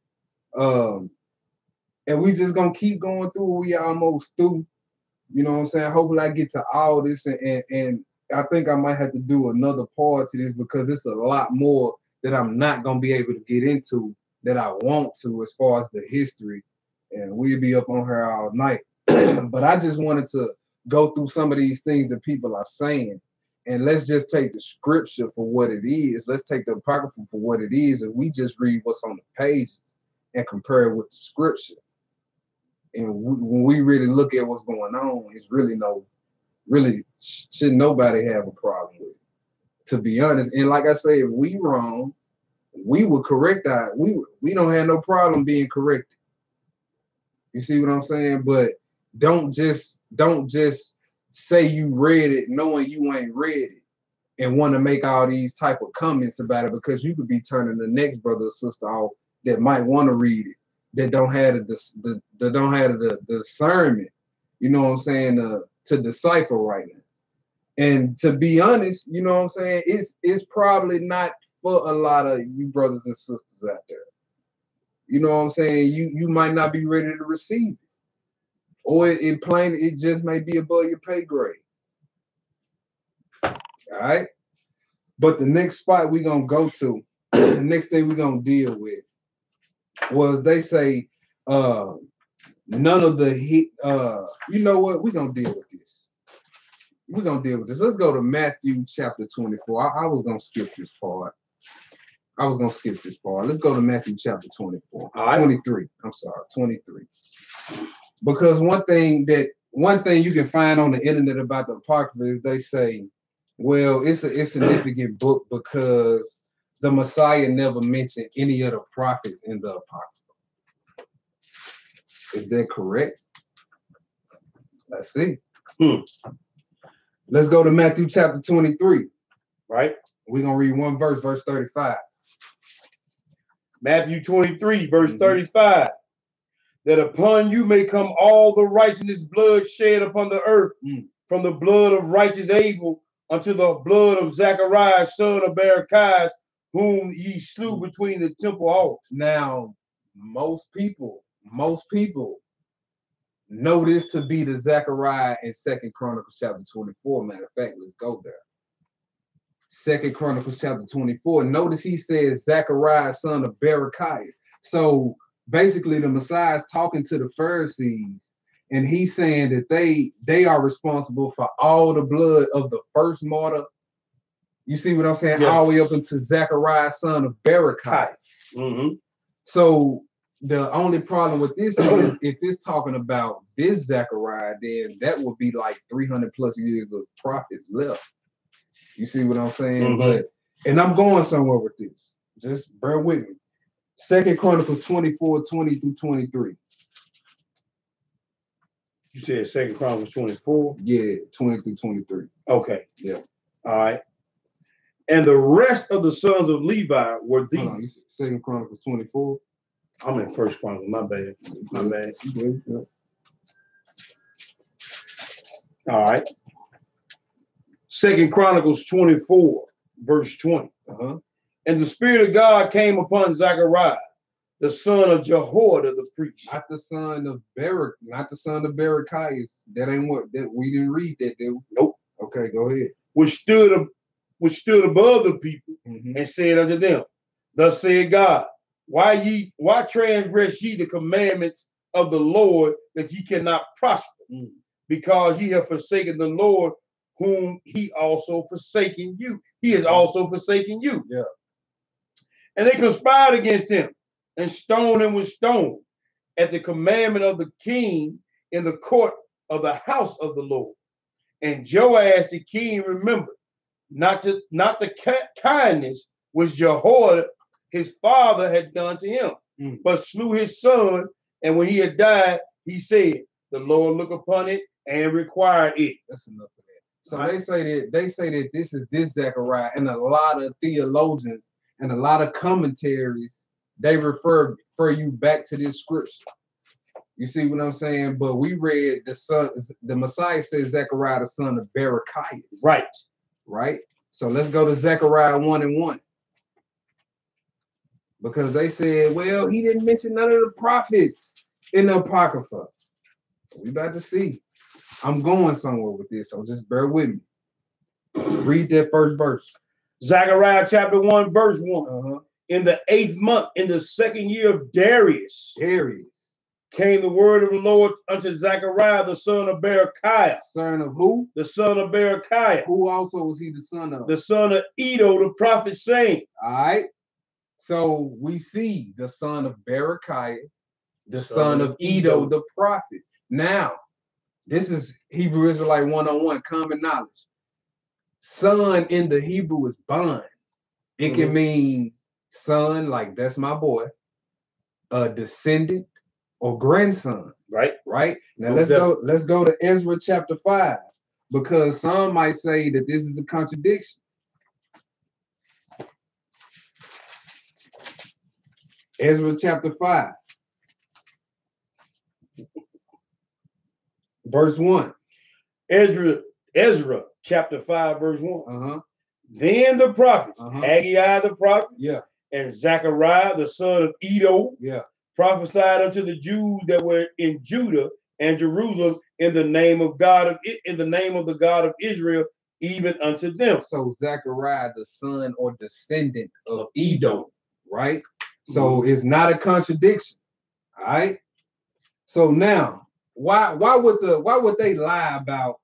Why would they lie about that? Like, what would they benefit from lying about that being that Zechariah in 2 Chronicles 24? What would they benefit from lying about that? Let's go to Ezra. Let's get another place before we get into that. Let's go to Ezra chapter 6. Let's go to Ezra chapter 6, verse 14, and read verse 14. Go ahead. Excuse me. And the elders of the Jews builded and they prospered through the prophesying of Haggai the prophet and Zechariah the son of Edo, and they builded and finished it according to the commandments of God of Israel, according to the commandment of Cyrus and Darius and Artaxerxes, king of Persia. So it lets you know that this Zechariah was in the time of Ezra. Right. Was in the time of Ezra, right? All right. So now let's get second Esdras in the Apocrypha. Right. Let's get second Esdras in the Apocrypha. All right. And I'm finna read Ezra 7 and 1. I'm gonna read Ezra 7 and 1 in the 66. All right. Now, after these things, in the reign of Artaxerxes, king of Persia, Ezra, the son of Sariah, the son of Azariah, the son of Hilkiah, the son of Shallum, the son of Zadok, the son of Ahitub, the son of Amariah, the son of Azariah, the son of Meriah, the son of Zerahiah, the son of Uzziah, the son of Bukai, the son of Abish. It's giving his whole lineage. I'm gonna read this verse 5. The son of Abishua, the son of Phinehas, the son of Eleazar, the son of Aaron, the chief priest. Okay. So go to 2nd Ezra chapter 1. Chapter 1. Yeah. And remember that Zechariah was in the same time as this Esdras. Okay. Right? Read that 1 through 3. All right. This is the book of 2nd Esdras. Now read that over. This is the second book. The what? The second book of Esdras. The second book of Esdras, or Ezra. You see that? Now you see why they would lie about that Zechariah being the Zechariah in 2 Chronicles 24, because now that you know that it ain't this Zechariah, you have to bring the second book of Esdras. Right. And that's what they don't want. Bring it out. That's what they don't want. You have to bring the second book of Esdras into play. And for those who said that this book ain't divinely inspired because you don't see "Thus say the Lord" nowhere in it, well, in this second book of Esdras alone, it's 16 places. Yep. We only gonna hit 4. Huh? Right. It's 16 of them though. Right. In this book alone. Yeah. Go ahead. The second book of Esdras, chapter 1, verse 1. The second book of the prophet Esdras, the son of Sariah, the son of Ahasuerus, the son of Hilkiah. So we're reading the same name. So this is the same brother. But the mind trick is they don't want you to believe that this is the same Ezra that you read about in the 66. See, this is why you have to go deeper than the surface in your research. Time to level up. Time to level up. Because the adversary is tricky. The adversary is tricky. Go ahead. The son of Amidas, the son of Zadok, the son of Apochrypha, the son of Achias, the son of Phinehas, the son of Heli, the son of Amarias, the son of Azael, the son of Mamorus, the son of Arna, the son of Ozias, the son of Boris, the son of Abisi, the son of Phinehas, the son of Eleazar. Okay. Now, I got to read verse 3. Go ahead. The son of Aaron of the tribe of Levi. That sounds like exactly what we read in Ezra chapter 7, verse 1 in the 66. Which was, this is the same person, right? Yep. Which was the captive in the land of the Medes in the reign of Artaxerxes, the king of the Persians. Same thing we just read. Same thing we just read. All right. So now they say it ain't divinely inspired because we don't see where it says, thus said the Lord, because everybody know in the scripture when you read, thus said the Lord, the words that come directly after that are the words of the Most High Power.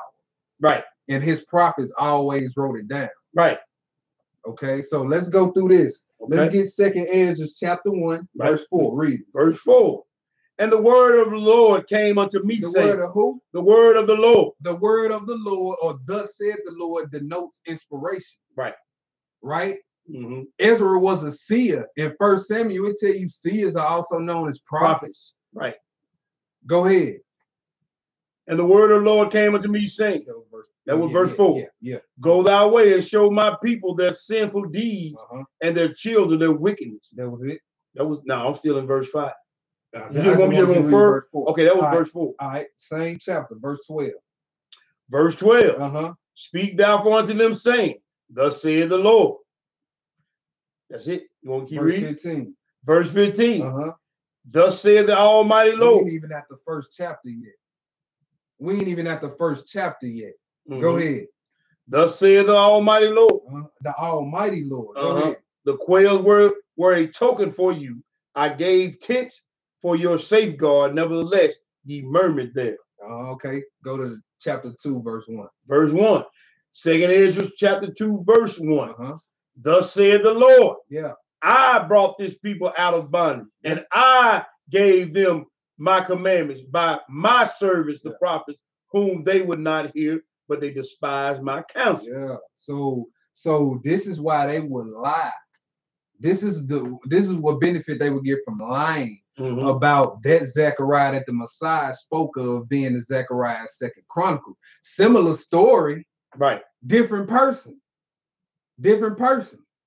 Hey, and if we wrong on that, bring your evidence out. Yeah, let's go to court. Bring your evidence out. We stand on what we believe. Put us on trial. If we found guilty, then hey, we'll confess, repent, and we'll move on. Hey, without a problem. Verse 10. Thus said the Lord unto Ezra, tell my people that I will give them the kingdom of Jerusalem, which I would give unto Israel. That's 5, man. That's more than enough witnesses. That's it. We got enough witnesses and on that. It's 16 of them in that 2nd book of Ezra alone. Right. Another dispel. Another dispel. All right, let's go to Sirach. Right here. Sirach chapter 25. I want to deal with this one too. You said 25? I want to deal with this one too. Because and when it comes to this scripture right here, y'all one line this one. Y'all don't even read it in its context. Y'all straight one line it. And you can make any scripture, even in the 66, you can make it say what you want to say when you one line it. Right. But when you read it in this context, then it's a whole different ball game. All right. Sirach 25. Let's see what I want. I want verse 24. All right, just one? Yeah. All right. Yeah. Ecclesiasticus 25. Yeah. Verse 24. Of the woman came the beginning of sin. Of the woman came the beginning of sin. And through her, we all die. Now, I'm going to deal with you on your level, since y'all want to one line. If we take that statement for face value, because they say it contradicts 1 Corinthians 15, verse 22, and it says, I'm reading verse 21 and 22. Bring it out. And it says, for since by man came death, by man came also the resurrection of the dead. For as in Adam all die, even so in Christ shall all be made alive. Now, face value, if you just one-line it, that's a contradiction. Face value. Right. Bring it out. You see what I'm saying? But we want to be surface level and basic in our study methods. If your studying is in error, your teaching is going to be in error. Point blank, period. You can't study wrong and teach right. That's impossible. Right. That's impossible. Mm-hmm. All right. So when you read, now let's back this Ecclesiasticus up. Right. Let's back this up to verse 16. Okay. Matter of fact, yeah. Now back it up to verse 16. Then we're gonna go to Genesis. All right. Because when you read this down into that verse, it's actually talking about good and bad wives.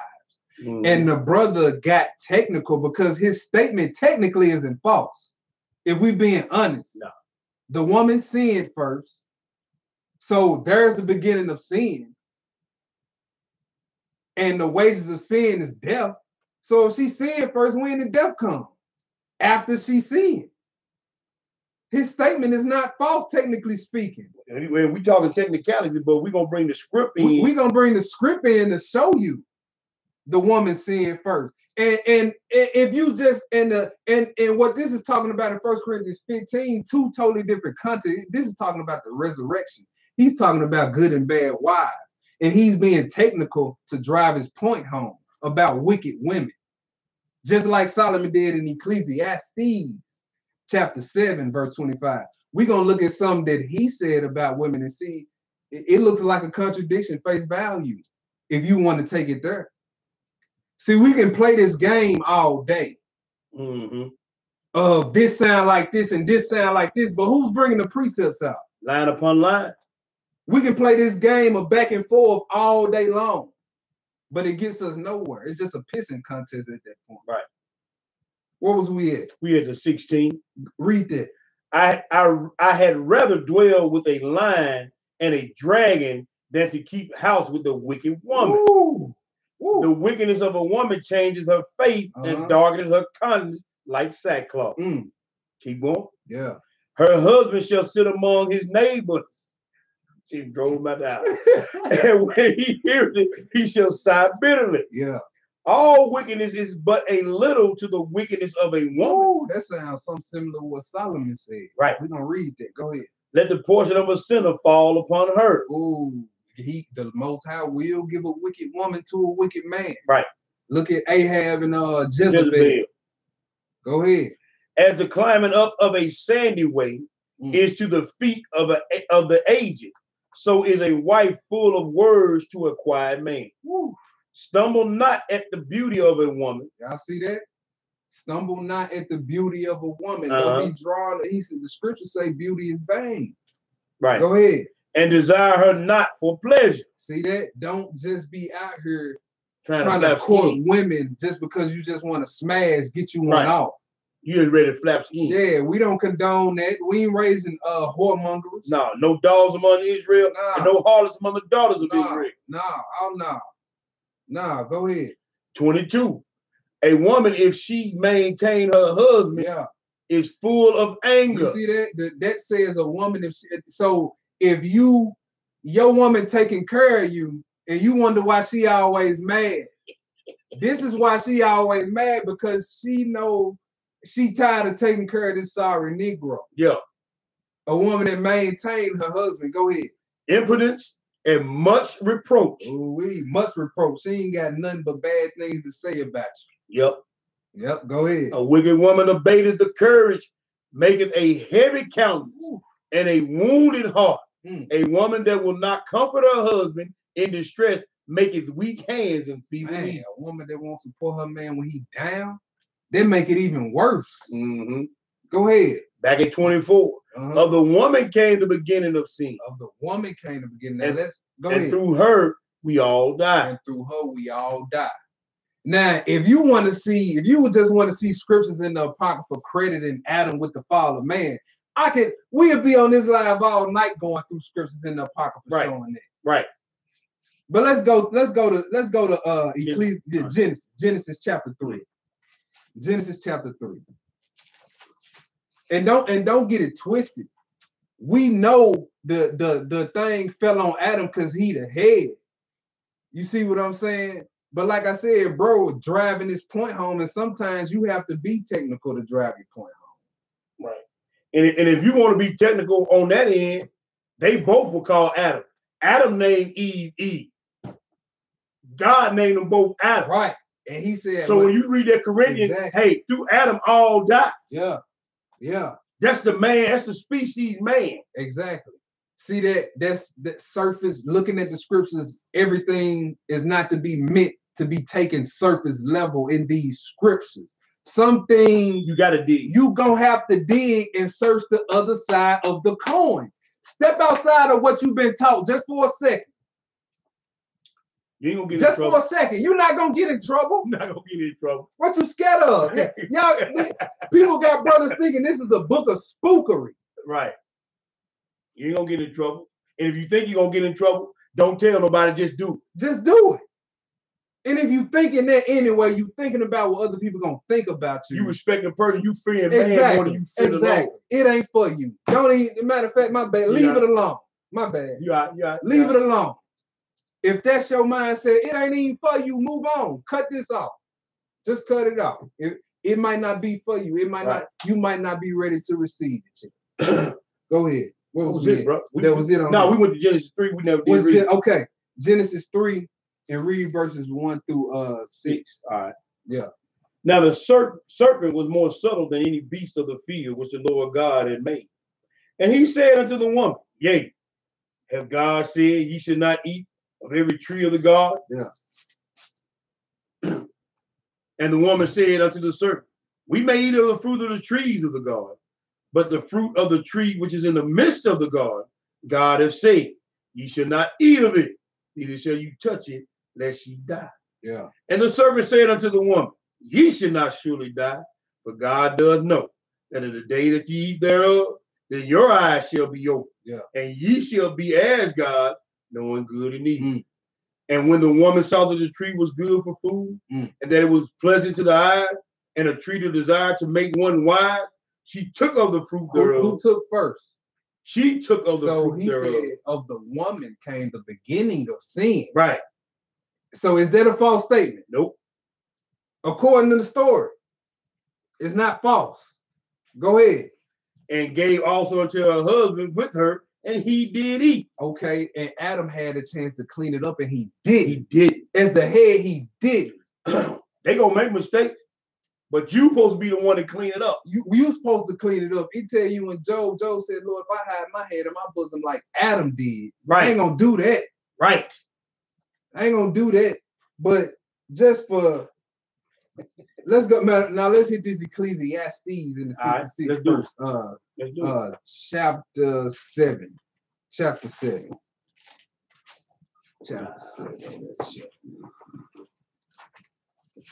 Chapter 7. Ecclesiastes chapter 7. And then we're gonna get what you got? No, my page. We're gonna get verses 25 through 28. All right. 25 to 28. Let's do it. Yeah. Ecclesiastes chapter 7, verse 25, and I read. Yeah. I applied my heart to know and to search and to seek out wisdom and the reason of things, to know the wickedness and folly of folly, even of foolishness and madness. And I find more bitter than death, the woman. He said, I find more bitter than death, the woman. Right. So this lining right up with Ecclesiasticus 25:16 through 26, talking about wicked women again. You see what I'm saying? When you really sit down and line the precepts up, you see none of their arguments hold no weight. They're baseless. Right. You see what I'm saying? And a lot of you Negroes just want to stand on the sideline and seem like you have knowledge. Throw rocks and hide your hand. And then when it's time to come sit down and throw down with brothers on the righteous aspect, everybody ducking. Everybody don't have an answer now. Don't nobody want to reach out now. Right. Everybody ducking. Man, he on one. He on one. We just trying to sit down and talk about the Bible. We can't talk about the Bible. What everybody scared of? Israelites. What everybody scared of? We as Israelites can't talk about the Bible. Man, leave them alone, man. They own one over there. Man, that's not brotherly love. No. That's not brotherly love. And look, and if you only saluting the people that you with your little clique. What the book say? The scripture say if you only salute your brethren, what different are you from the publicans? Right. You know, a publican was a sellout. Was a sellout and a sinner. That's what a publican was. He said, what different are you if you only dealing with the bruise where you at, who you clicked up with? What different are you from the publicans and the sinners? They do the same thing. Right. The bloods only mess with bloods. Right. Crips only mess with Crips. Folk only with folk. How are you different from the world at that point? Yeah, you can be in this thing, have this knowledge, know you're supposed to keep the commandments and still be off and still miss the mark. Scribe and Pharisee mindset. Simple things like brotherly love. Brothers don't even want to sit down and discuss nothing. Man, if I go over there, then he gonna know, and she gonna know, and they gonna think I'm with them.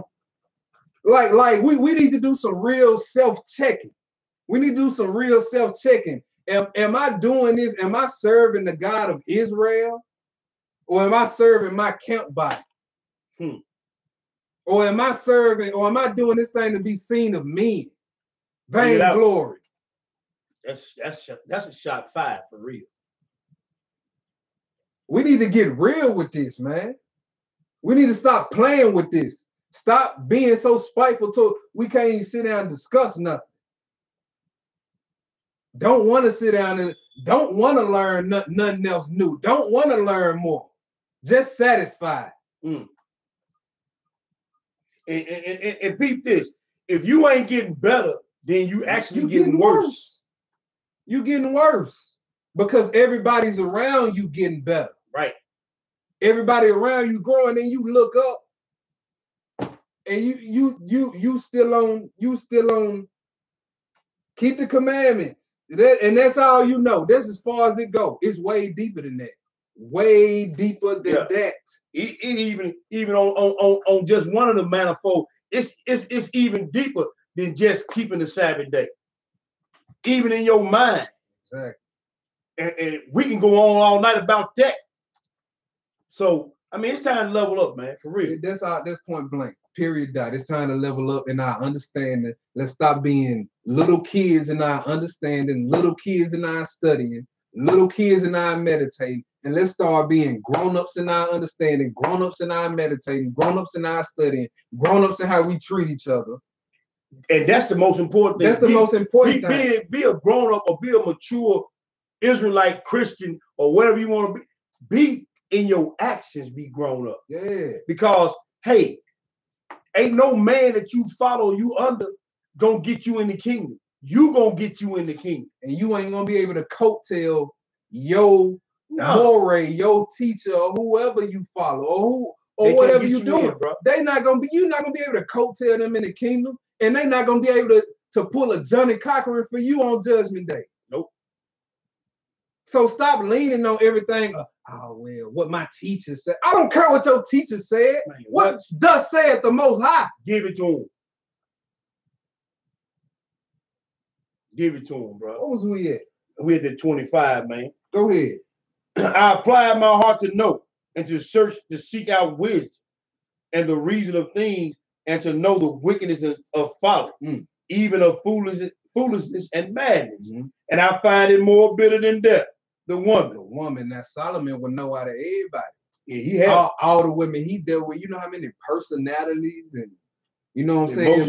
Emotional situations with different women that this brother had to deal with. Over 1,000. So who would know more about women better than this brother? all the different types of women he done dealt with. Right. Go ahead. Whose heart is snares and nets. Also a deceitful woman. That's wicked. Right. You see what I'm saying? Always plotting. And nowadays, our women love to plot on how they can use their bodies for an advantage. Right. That's wicked. We ain't supposed to be doing that. Y'all supposed to be queens. Right. You see what I'm saying? Go ahead. Women. Yeah. And her hands as bands. Whoso pleases God shall escape from her.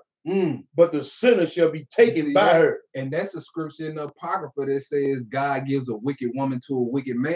Now that's in harmony with Ecclesiastes chapter 7, verse 26. That's right. It said, but the sinner shall be taken by the wicked woman. Right. Go ahead. Verse 27. 27. Behold, this I have found, said the preacher, counting one by one. So to find out the account, which yet my soul seeketh, but I find not. One man among 1,000 have I found, but a woman among all those have I not found. He said, look, now is that a contradiction? Yeah, and we didn't write that either. Because I got a righteous reel. Yeah. And this brother just said, look, I ain't found one amongst them. I ain't found one. And that brother had him lined up around the corner. But or is he making a statement like this to drive his point home? Right. Because the context is about wicked women. There you go. You see what and when you really break this stuff down, you see it's the same stuff. Yep. It's same stuff. Most definitely. It's the same stuff. Most definitely. But now, last but not least, we finna hit they bread and butter. We finna go to this book of Tobit. We finna hit they bread and butter. This is the big magic book. The big magic book. Oh, he used magic. He used smoke of a gallbladder of a fish tongue. Conjure up evil spirit. Let y'all tell it. Man, y'all burn this as y'all hold and smoke, get rid of that funk in your house. Look. I burn sage. Right. I ain't never conjured up no evil spirit. Burning sage. But sage drives away evil spirits of depression. Right. Is that not an evil spirit? Man, shit. Is that not an evil spirit? Amethyst crystals, you put it under your pillow, it boosts your energy. These are things, but see, this is knowledge our forefathers had knowledge of. Right. And the world then perverted it and added their wickedness to it or hid it. Yep. And now when everybody see it, oh, it's taboo. Because you don't know about it's voodoo. Oh, it's magic. And you don't even know what magic is. You don't even know what voodoo is. You don't see not one time nobody conjuring up not one spirit and you is called some magic. You don't even know what magic is. And let me say this, bro. Some of y'all fired them left-handers. Yeah. Some of y'all fired them left-handers up and your mind is altered. And some of y'all got a prescription cabinet full of pharmakia. Right. Now you want to talk about that. If you want to talk about witchcraft, let's talk about witchcraft. Opioid. Antidepressants and mind-altering drugs. Got a cabinet full of that. Right. Some of y'all still in the truth, still like to get drunk, still dealing with drunkenness. The Most High don't deal with drunkenness. Right. Alcoholism, that come from a demon called Alki. My brother Yaki just did a wonderful sit down on that. Praise the Most High. You see what I'm saying? But yet, you would take what you would see in the scriptures, which is all it is ancient aromatherapy. That's all it is. Right. That's y'all do aromatherapy nowadays. You do aromatherapy nowadays. Bed Bath Beyond.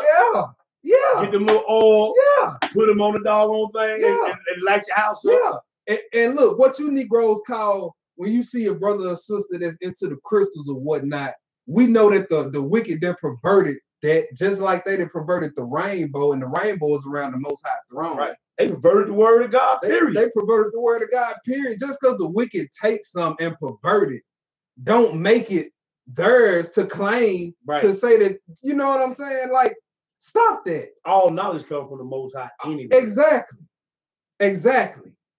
There ain't no knowledge but from the Most High. Stop that. But let's get to this book of Tobit. Yeah. Because everybody like to speed read through this too. Everybody like to speed read. They cherry pick this though. They cherry pick this though, and we're not gonna read the whole book because we gonna read through the first 6 chapters, and we gonna get chapter 8 as well. And you can feel it, you can read it for yourself on your own time, or we'll come back and do another one. Right, for the sake of time. For the sake of time, we gonna go and we can go through the whole book of Tobit in another sit down. Not a problem. Yeah. We'll put the book of Tobit on trial on another jump. Okay. All right, we can do that. All right, Most High will. Because this right here, this they go to. Yeah.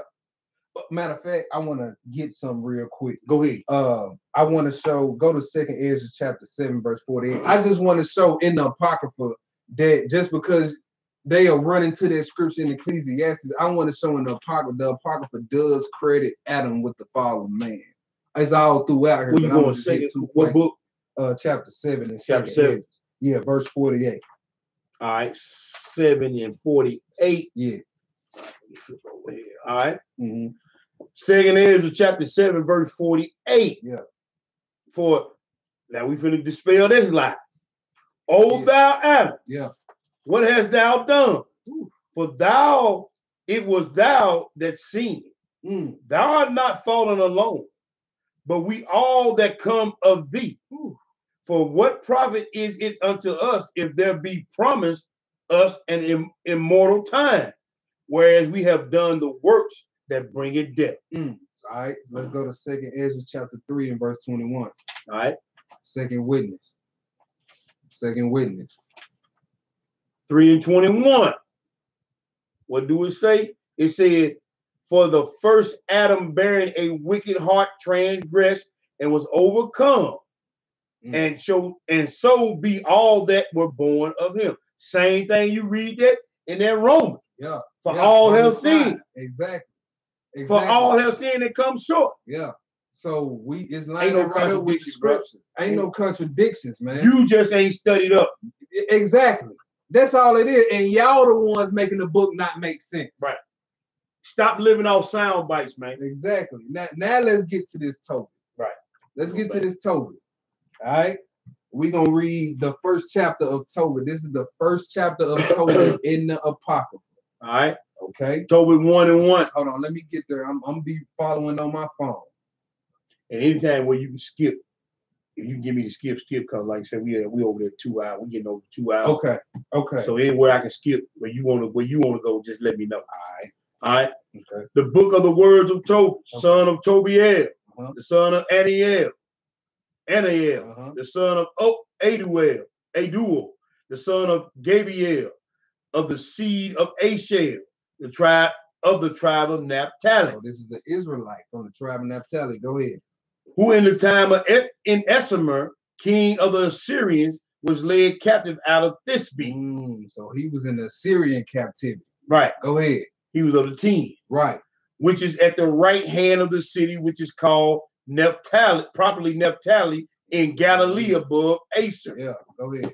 I, Tobit, have walked all the days of my life in the way of truth and justice, and did many alms deeds to my brethren. So this brother's an Israelite. He gave alms. Go ahead. And my nation, who came to me in Nineveh into the land of the Assyrians. And when I was in my own country, in the land of Israel, being but young, all the tribe of Naphtali, my father, fell from the house of Jerusalem, which was chosen out of all the tribes of Israel, excuse me, that all the tribes should sacrifice there, where the temple of the habitation of the Most High was consecrated and built for all ages. Yeah. Now all the tribes which together revolted, and the house of my father Naphtali sacrificed unto the heifer Baal.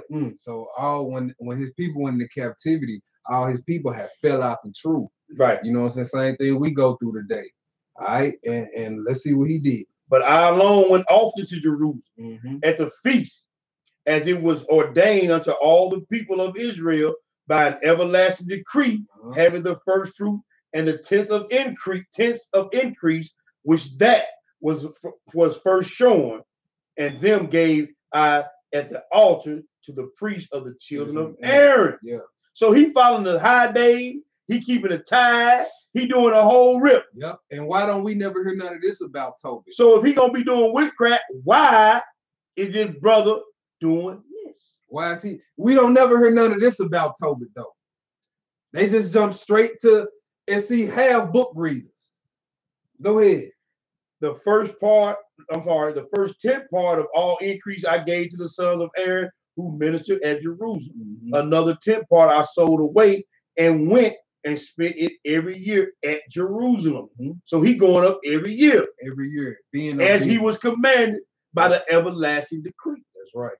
And the third I gave unto them to whom it was meet, as Deborah, my father's mother, had commanded me, because I was left an orphan by my father. Furthermore, when I was come to the age of a man, I married Anna of mine own kindred, and of her I begat Tobias. And when we were carried away captive to Nineveh, all my brethren and all those that were of my kindred did eat of the bread of the Gentiles. Oh, wait, what is said in the scripture? What is in the scripture? It's in Ezekiel chapter 4, verse 3. And I'm gonna read this Hosea chapter 9, verse 3. Right here it says, I'm gonna read verses 1 through 3. Rejoice not, O Israel, for joy as other people, for thou hast gone a whoring from thy God. Thou hast loved the reward upon every corn floor. The floor and the winepress shall not feed them, and the wine shall fail in her. They shall not dwell in the Lord's land, but Ephraim shall return to Egypt, and they shall eat unclean things in Assyria. Now, where is he at? Assyria.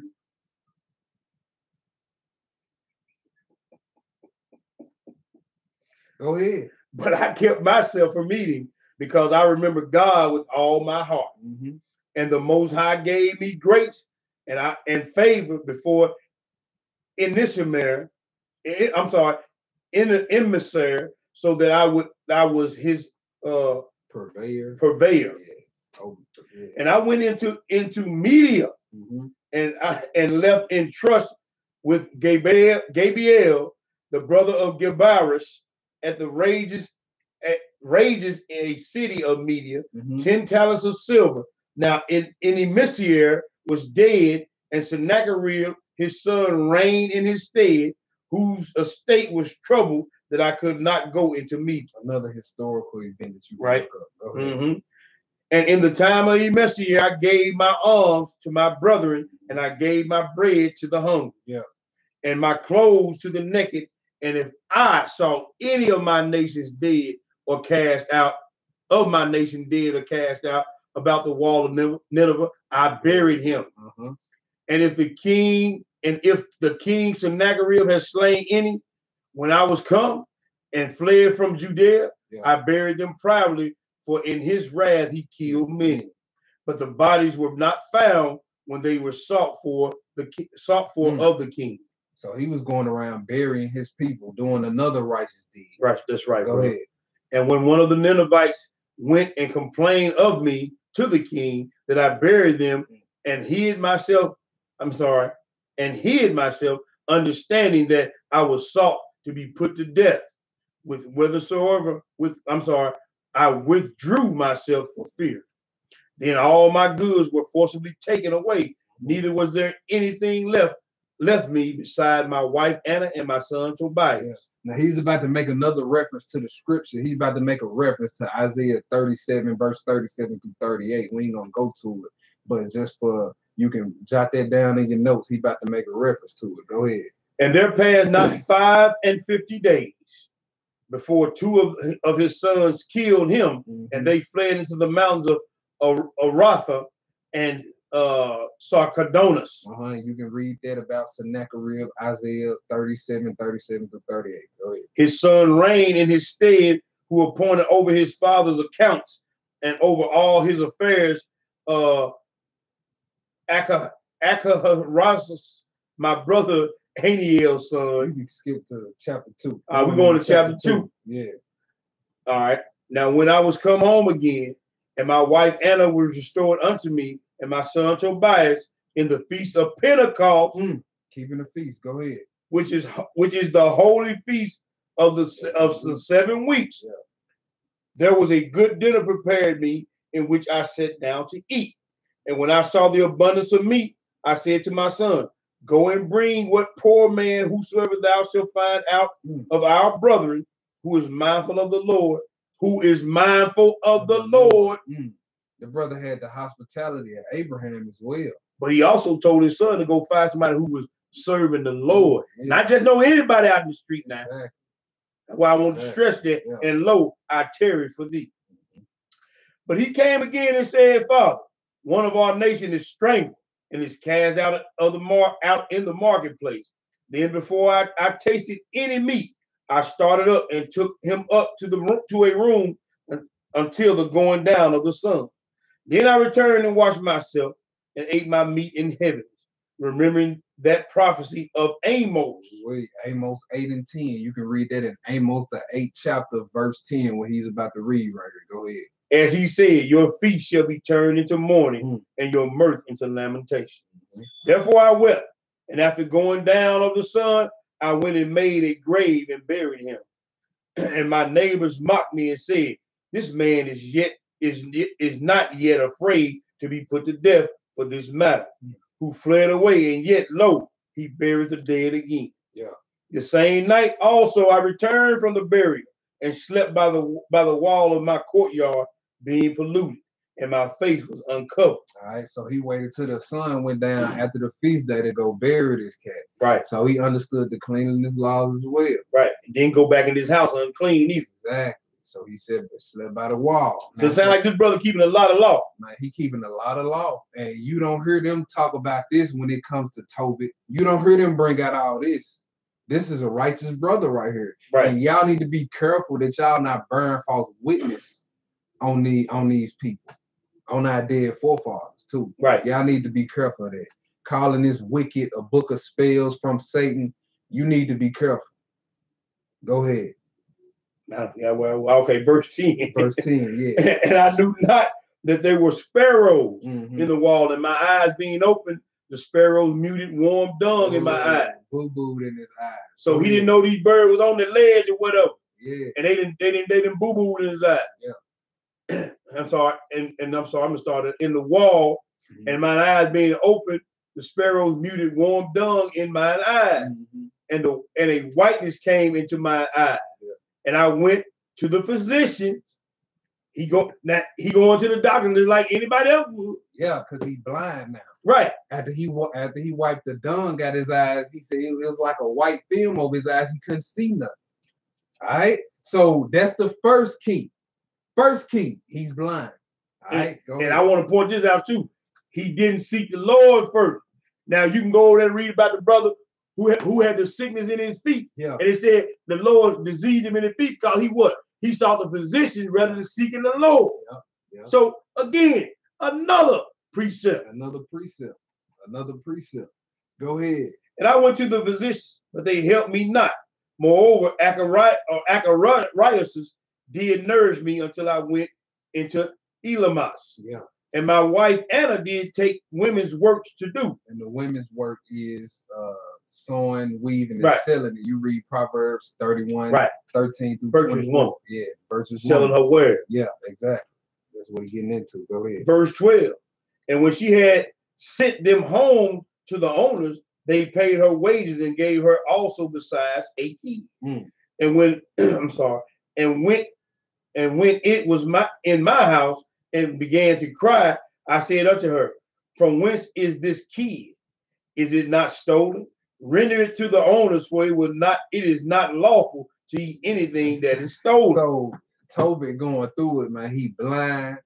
Old lady had to go to work because he can't work. Yeah, he ain't see. Yeah, so she basically supporting him, and he just angry and lashing out right now. Go ahead. 13. And when it was in my house and began to cry, I said unto her, from whence is this key? Is it not stolen? Render it to the owners, for it is not lawful to eat anything that is stolen. But she replied unto me, it was given for a gift given for a gift more than the wages. Howbeit I did not believe her, but bade her to render it to the owners, and I was abashed at her. He got real mad. Yeah. Go ahead. He and his feeling. Yep. But she replied unto me, where are thine arms and thy righteous deeds? Behold, she thou Job wife on my boy, man. Go ahead. Thou and all thy works are known. So she basically pulled a Job wife, basically saying, look, you do all this righteous stuff. Why your life like this? Right. Why this happening to you if you so righteous? Mm-hmm. Huh? Go ahead. Going into chapter 3. Chapter 3. Then I being grieved did weep, and in my sorrow prayed, saying, O Lord, thou art just in all thy works, and all thy ways are mercy and truth, and thou judgest truly and justly forever. Remember me and look on me. Punish me not for my sins and ignorances and the sins of my fathers who have sinned before thee. For they obeyed not thy command. Wherefore thou didst deliver us for a spoil, and unto captivity, and unto death, and for a proverb of reproach to all the nations among whom ye were dispersed. Keep going. And now thy judges are many and true. Deal with me according to my sins and my father, because we have not kept thy commandments, neither have we walked in truth before thee. What verse is that? That's verse 5. That's verse 5. All right, verses 5 through 7, he basically doing what Job did and basically asking for death. Right. Like Job cursed his death when all that stuff started happening to him. This is what Tobit is doing. But skip down to verse 7. Verse 7, because while he going through his trial, another young lady is going through a trial. Go ahead. And it came to pass the same day that in Ecbatane, a city of Media, Sarah, the daughter of Rugel, was also reproached by her father's maid. Okay.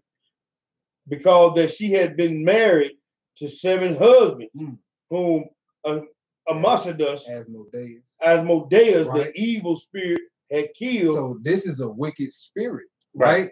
Now, and this is what crazy about this. This story sounds very similar to what the Sadducees brought to the Messiah. Right. About the woman with the 7 husbands. Different context, of course, but similar things in the story.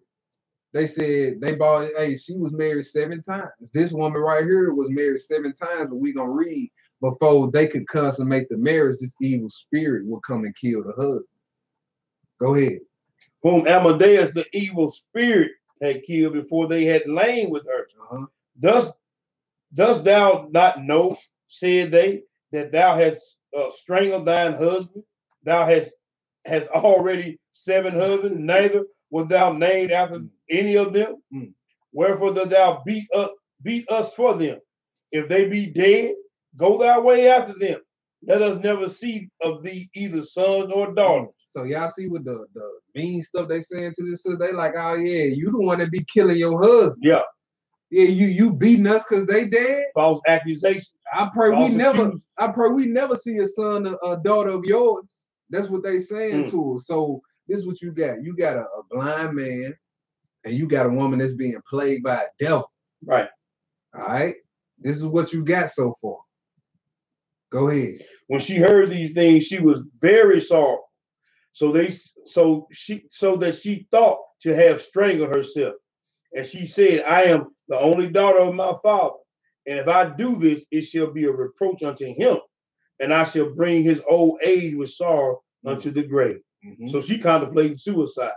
Yeah. Then she prayed toward the window and said, Blessed art thou, O my God, O Lord my God, and thine holy and glorious name is blessed and honorable forever. That all thy works praise thee forever. And now, O Lord, I set mine eyes and my face toward thee. And I say, take me out of the earth, that I may hear no more the reproach. Thou knowest, Lord, that I am pure from all sin with man, and that I have never polluted my name, nor the name of my father in the land of my captivity. I am the only daughter of my father, neither hath he any child to be his heir, neither any kinsman, nor any son of his alive to whom I may keep myself for a wife. My 7 husbands are already dead, and why should I live? But if it please not thee that I should die, command some regard to be had of me, and pity taken of me, that I hear no more reproach. So the prayers of them both were heard before the majesty of the great God. All right. Now, verse 17. So both of their prayers were heard, a righteous brother and a righteous sister. You see what I'm saying? They running their track record down. They did this. They did this that was righteous. They did this that was righteous. Right. You see what I'm saying? How come we never heard this part about the book of Tobit? Right. You know what I'm saying? How come everybody just want to jump straight to where they think magic was used? And again, I say to use magic or voodoo, you have to conjure up spirits. You have to communicate with evil spirits. Exactly. And evil spirits never in the scripture, they never healed anybody. They never drove evil spirits away. You see what I'm saying? They cause sickness, cause disease, cause infirmity. And according to the book of James, every good and perfect gift is from above, from the Father of lights, in who there is no variableness or shadow of turn. Verse 17. Verse 17, and Raphael. And who? And Raphael. Raphael means God heals. Right. God Jehovah Rapha. Oh, God, that's God healed. The God who heals us. God has healed. Rapha in the Hebrew means to heal. Right. One of the characteristics of the Most High is Yahweh Rapha, the Lord our healer. That's it. You see what I'm saying? So now we piecing this thing together. You have a man that's blind. You got a sister that's being plagued by a devil, and the Most High sends his healing angel. Right. Raphael sends a healing angel. Okay. And Raphael was sent to heal them both. Well, he was sent. He was sent to do magic. He was sent to heal them both. He was sent to do voodoo. He was sent to heal them both. He was sent to heal them both, not to do magic. Right. Go ahead. To heal them both, that is to scale away the whiteness of Tobit's eye, and to give Sarah, the daughter of Rugiel, for a wife to Tobias, the son of Tobit. Right. And to bind Asmodeus, the evil spirit, because she belonged to Tobias by right of inheritance. The self-same time came Tobit home and entered into the house, and Sarah, the daughter of Ragiel, came down from her upper chamber. And this, what verse was that? That was the last verse. That was in verse 17, chapter 3. Yeah. All right. In Tobit chapter 4, he's basically he says, since I asked for death, let me give my son my last word. So let's read some of that. Okay. Let's read some of that. Tobit chapter 4. In that day, Tobit remembered the money which he had committed to Gabriel in Regis of Media, and said within himself, I have wished for death. Wherefore I do not call for my son Tobias, that I may signify to him of the money before I die. And when he had called him, he said, my son, when I am dead, bury me, and despise not thy mother, but honor her in all thy days of thy life, and do that which shall please her, and grieve her not. Remember, my son, that she saw many dangers for thee when thou wast in her womb, and when she is dead, bury her by me in one grave. My son, be mindful of the Lord our God all thy days, and let thy will be set to do sin, or transgress his commandment. Do uprightly all thy life long, and follow not the ways of unrighteousness. So if he was doing witchcraft, why is he telling his son to do all this? And then if we keep reading, you will see he telling his son to stay away from whoredom and all that. Bro, he telling his son, honor thy father and thy mother. He said, look, man, when I'm dead, make sure you take care of your mom. Make sure you honor your mom, because your mama went through a whole lot for you. He telling him to keep the command. So why in the world would he turn around and use magic? But skip down to verse 20. All right. Skip down to verse 20 and say, and now I signify this to thee. Tobit still talking to his son, by the way. Go ahead. And now I signify this to thee, that I committed 10 talents to Gabriel, the son of Gabarish, and Regis in me. And fear not, my son, that we are made poor, for thou hast much wealth if thou fear God, and depart from all sin, transgression of the law. So I'm going to turn around and do witchcraft. all sin. And he gonna exactly.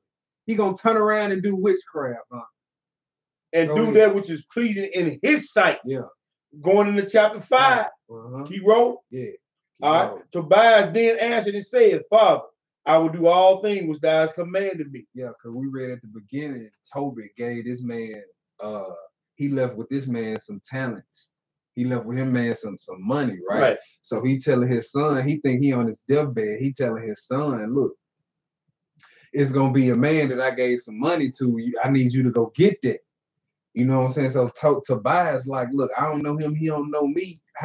What signal I'm gonna give him to let him know he's supposed to give me that money? Right. Go ahead. But how can I receive the money seeing I know him not? Then he gave him the hand writing and said unto him, seek thee a man which may go with thee while I yet live, and I will give him wages. Yeah. And go and receive the money. Therefore he went and to seek a man and he found Raphael that was an angel. Now, if you read through the whole book of Tobit, he don't know that he dealing with the angel until the end of the story. Right. You see, until the end of the whole thing. You see what I'm saying? That's why the scripture tell you be careful to entertain strangers, because we to entertain angels unaware. That's right. That's another example of that. All right. So now Raphael is on the scene, the healing angel from the Most High. You got a blind man. You see what I'm saying? You got a woman that's being plagued by a devil. Yeah, that's being plagued by a devil. And you got Tobit, who's righteous, giving his son this righteous advice. Then you got Aunt, she righteous. The girl, she righteous. You see what I'm saying? So where anywhere do you see a witch or warlock or wizard? We ain't read nothing about none of that type of stuff. All right. So keep reading. Verse 5. But he knew it not and said unto him, canst thou go with me to rages? And knowest thou those places well? To whom the angel said, I will go with thee, and I know the way well, for I have lodged with our brother Gabriel. Then Tobias said unto him, tarry for me till I tell my father. Then he said, go unto him, go and tarry not. So he went in and said to his father, behold, I have found one which will go with me. Then he said, call him unto me, that I may know of what tribe he is, and whether he be a trusted man to go with thee. So he called him, and he came in, and they saluted one another. Then Tobit said unto him, brother, show me of what tribe and family thou art. To whom he said, that thou seek for a tribe or a family, or a hired man to go with thy son? Then Tobit said unto him, I would know, brother, thy kindred and name. Then he said, I am Azarias, son of Ananias, the great, and of thy brother. And Azariah in the Hebrew means God has helped. And Hananiah means God is merciful. Right. So the two names that he used actually describes his mission. Right. You know what I'm saying? The Most High heard their prayer. You see what I'm saying? He using his healing angel to show his mercy and his help. And his characteristics. Those are the characteristics of the Most High mercy. Right. See what I'm saying? Go ahead. Then Tobit said, thou art welcome, brother. Be not angry with me, because I have inquired to know of thy tribe and thy family. For thou art my brother of an honest and good stock. For I know Ananias and Jonathan, sons of the great Samamias, as we went together to Jerusalem to worship and offer the firstborn and the tenth of the fruits. Boy, they keep it low. Yes, sir. And they were not seduced with the error of our brethren. My brother, thou art of a good stock. But tell me, what wages shall I give thee? Without a drachma of a day, and things necessary as to my own son. Now they talking to the angel and don't even know it. Go ahead. Right. Yea, moreover, if you return safe, I will add something to thy wages. So they were all well pleased. They were well pleased. Then said he to Tobias, prepare thyself for the journey, and God seeing you in a good journey. And when his son had prepared all things for the journey, his father said, "Go with this man and God, and which dwelleth in heaven. Yeah. Prosper."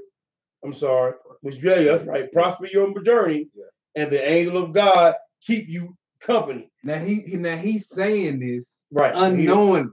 You know that this is an angel that's with his son anyway. But he's saying all this, and he don't know that his son is with an angel. Right. He don't even know this angel. Go ahead. So they went forward, both the young man's dog with them, but Anna his mother wept and said to Tobit, "Why hast thou sent away our son? Is he not the staff of our hand? Yeah. And going in and out before us?" She worried about how she gonna eat.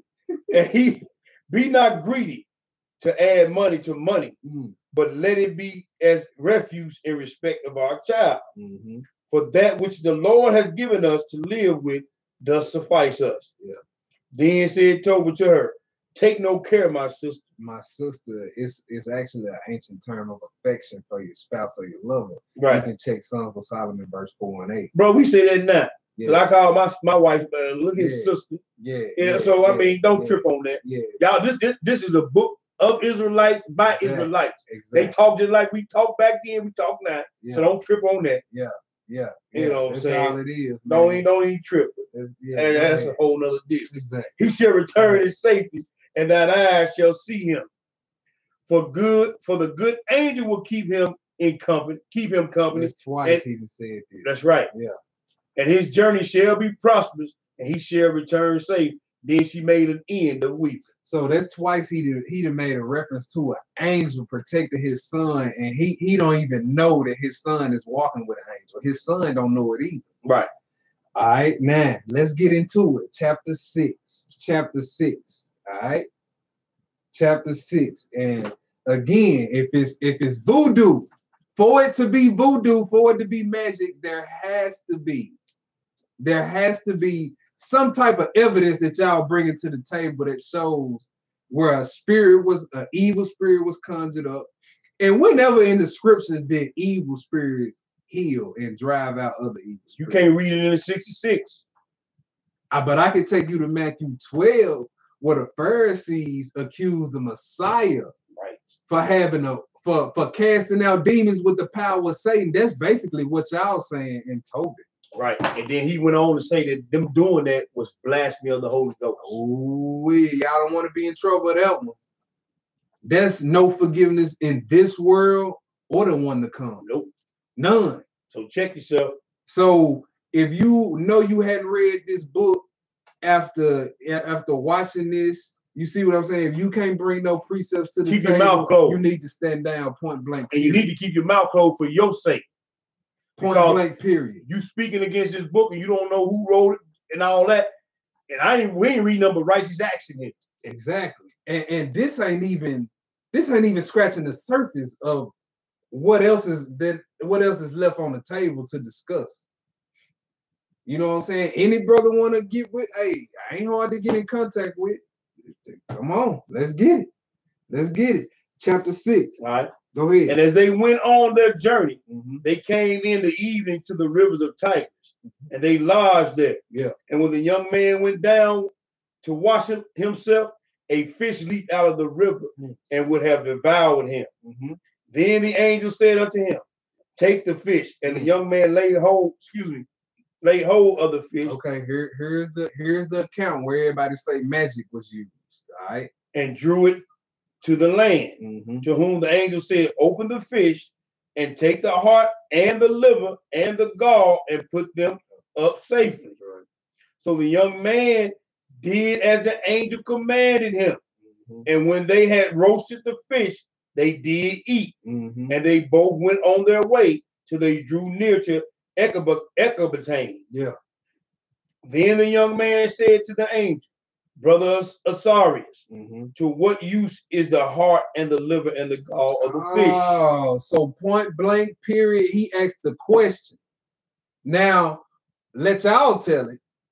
The next thing that should come out this angel mouth is, we're going to do a little voodoo with that. Don't worry about that. we gonna do a little conjuring. We gonna do a little conjuring. We gonna put a little dust over here and get some chicken ankles and get the mumbling and babbling. Get the, we gonna do a little voodoo with it. Yeah. Let y'all tell it. That's what they say. Now he asked the question, what is this for? Right. Why did you tell me to get this liver and this heart? What is this for? Right. Let's see. Let's read. Let's see. If we just take this for what it says and what it is, let's see if any voodoo or magic was used. Or let's see if this was going to be used for. Mm-hmm. Go ahead. Verse 7. Mm-hmm. And he said unto him, touching the heart and the liver of a devil or an evil spirit troubleth any. If a devil. I'm sorry. Let me read that again. Yeah. And he said unto him, touching the heart and the liver, if a devil or evil spirit troubleth any, we must take a smoke thereof before the man or the woman, and the party shall be vexed. Shall be no more vexed. Be no more vexed. Yeah. And for the gall, it is good to anoint a man that hath a whiteness of eye, and shall be healed. So the same thing when you get stuff in your eye, you put potatoes on your eye. And then look, I'm gonna post a link to this article I'm about to read. And it's called Night Blindness and Ancient Remedy. I wanted to print it off and read it, but I couldn't. Right. For the lesson. So I'm gonna post it in the comments after the lesson is over with, right? Mm-hmm. And it's like a paper somebody wrote. And it got an abstract to it and everything. This going into the history of night blindness and the use of fish liver. You see what I'm saying? And today, you Negroes drink cod liver oil.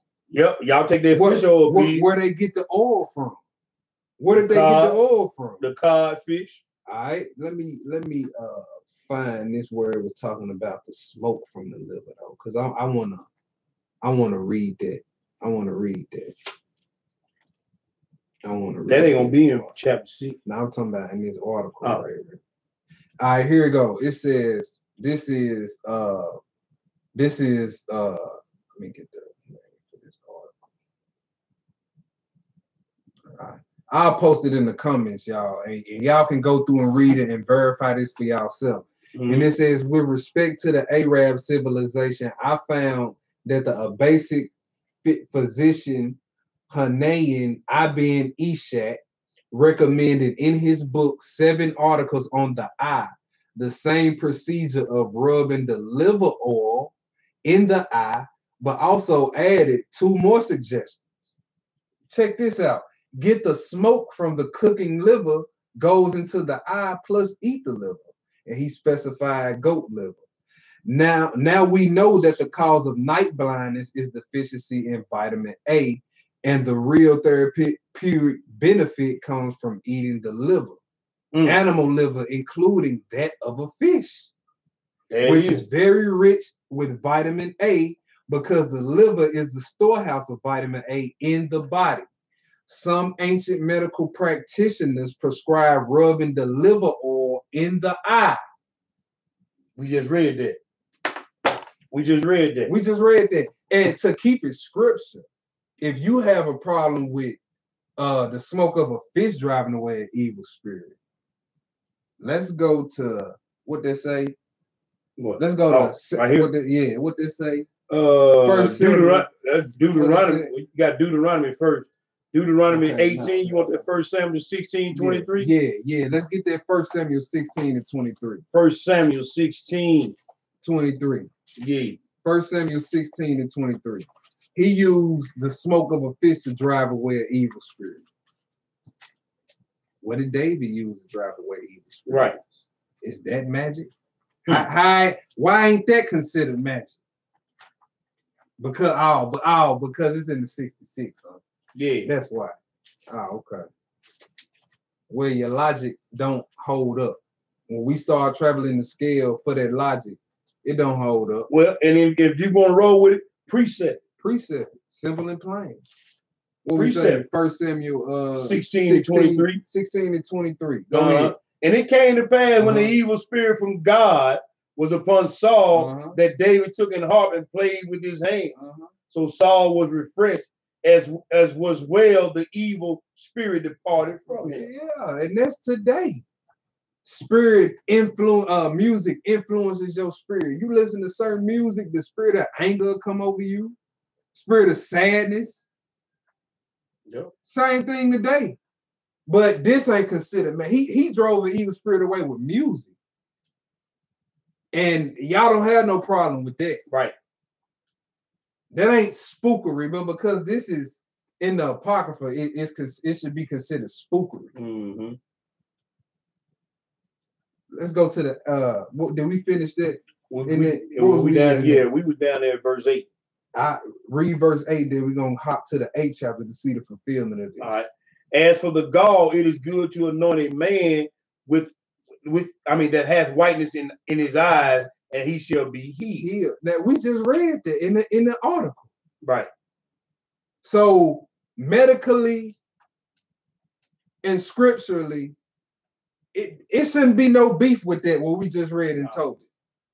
Did anybody see any evil spirit conjured up? Any voodoo, anything? Did anybody see that? You can't read that. You can't read that. You can't read it. Let's go to Tobit 8, and then we're going to wrap it up. All right. Let's go to Tobit 8, 1 through 3. All right. Tobit chapter 8, verse 1. And when they had supped, they brought Tobias in unto her. And as he went, he remembered the words of Raphael, and took the ashes of the perfumes and put the heart and the liver of the fish thereupon and made a smoke therewith.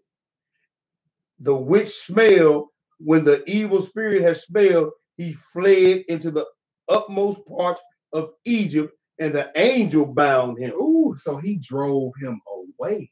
Right. Satan can't cast out Satan. That's right. If he using magic, why is he casting out an evil spirit or driving the evil spirit away, and Satan can't cast out Satan? That's right. That's right. That's right. See, they have no points. No. The naysayers that everything that you got off the internet has been wiped off the map tonight. Debunked. At least, I say at least 75% of it. Debunked. Debunked. So, like I said at the beginning, either three things gonna happen: you get with the program, right, or you leave the book alone altogether, right, or you be puffed up and continue to spread false information. And don't trip. We ain't tripping because you don't want to read. Yeah, we ain't tripping. We ain't tripping because you don't read. And we ask the same of you. Don't trip because we do read. Exactly. Because if you don't want to hear it, guess what? I ain't gonna bring it up to you. Right. Point blank. Point blank. But be careful what you say is this or that. Exactly. Exactly. Because you could be burned false witness on righteous brothers, on your forefathers. Why would you spit on your forefathers like that? Why would you even risk it? Right. Okay, well, if it might be true, it might not be true. I still ain't gonna talk bad about nobody like that. Like, like why would you? Some of y'all go above and beyond just to bash something that you don't understand or that you fear that could tear down your whole system, your whole curriculum. Right. Because and don't get me wrong, everybody don't have it. Some people just don't understand, but you got to be very leery in this walk when it's people coming out saying, don't read this and don't read that. Right. Because some people are working with agendas. Right. Some people just don't know. Right. And if you don't understand something, that's cool. Exactly. Pray to the Most High for understanding. That's right. That's right. That's right. But hey, that's pretty much the sit down right there. That's, hey, they're my precepts. We went through and showed how the Apocrypha harmonizes with the scriptures. And with history. And with history. You see what I'm saying? Now, if any other brothers got any more precepts, hey, bring them out. Right. Let's just chop doctrine. Let's just chop it up, man. Hey, and we ain't hard to get in contact with at all. Yeah, most definitely. You know what I'm saying? Hey, let's chop it up, man. Let's build. Let's edify. Right. And most of all, not only edify, but let's glorify the Most High God. That's right. That's right. In all that we do. That's right. Hey, hey, if we can't do something as simple as sit down and discuss and be transparent what we believe and discuss what we believe, and we really must not be brothers. We ain't no better than the world. Exactly. You know what I'm saying? You know what I'm saying?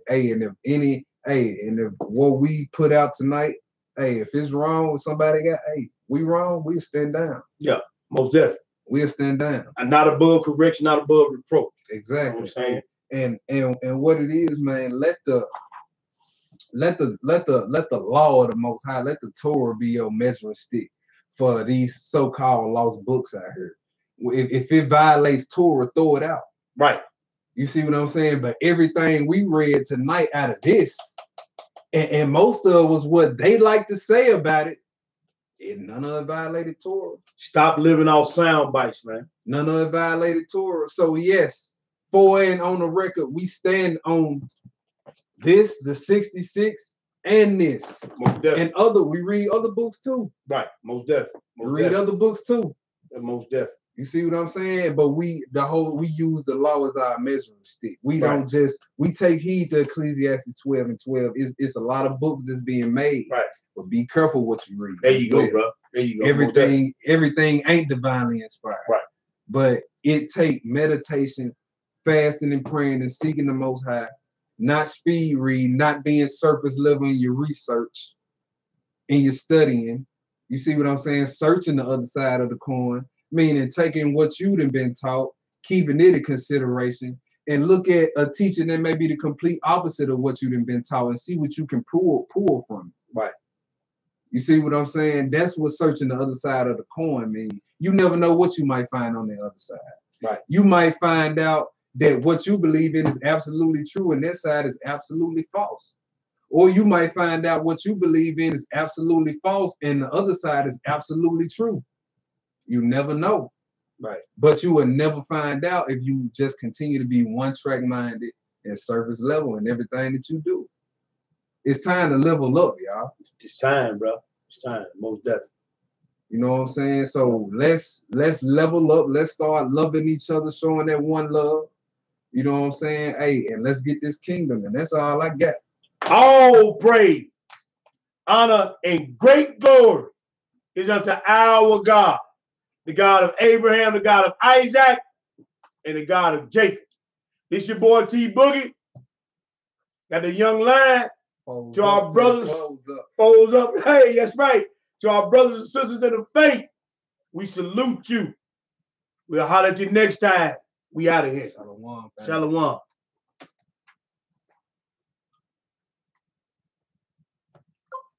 Close it. Let me go get her. Close it and live. Close it live. What up? You want to open around one side? What up? What's up?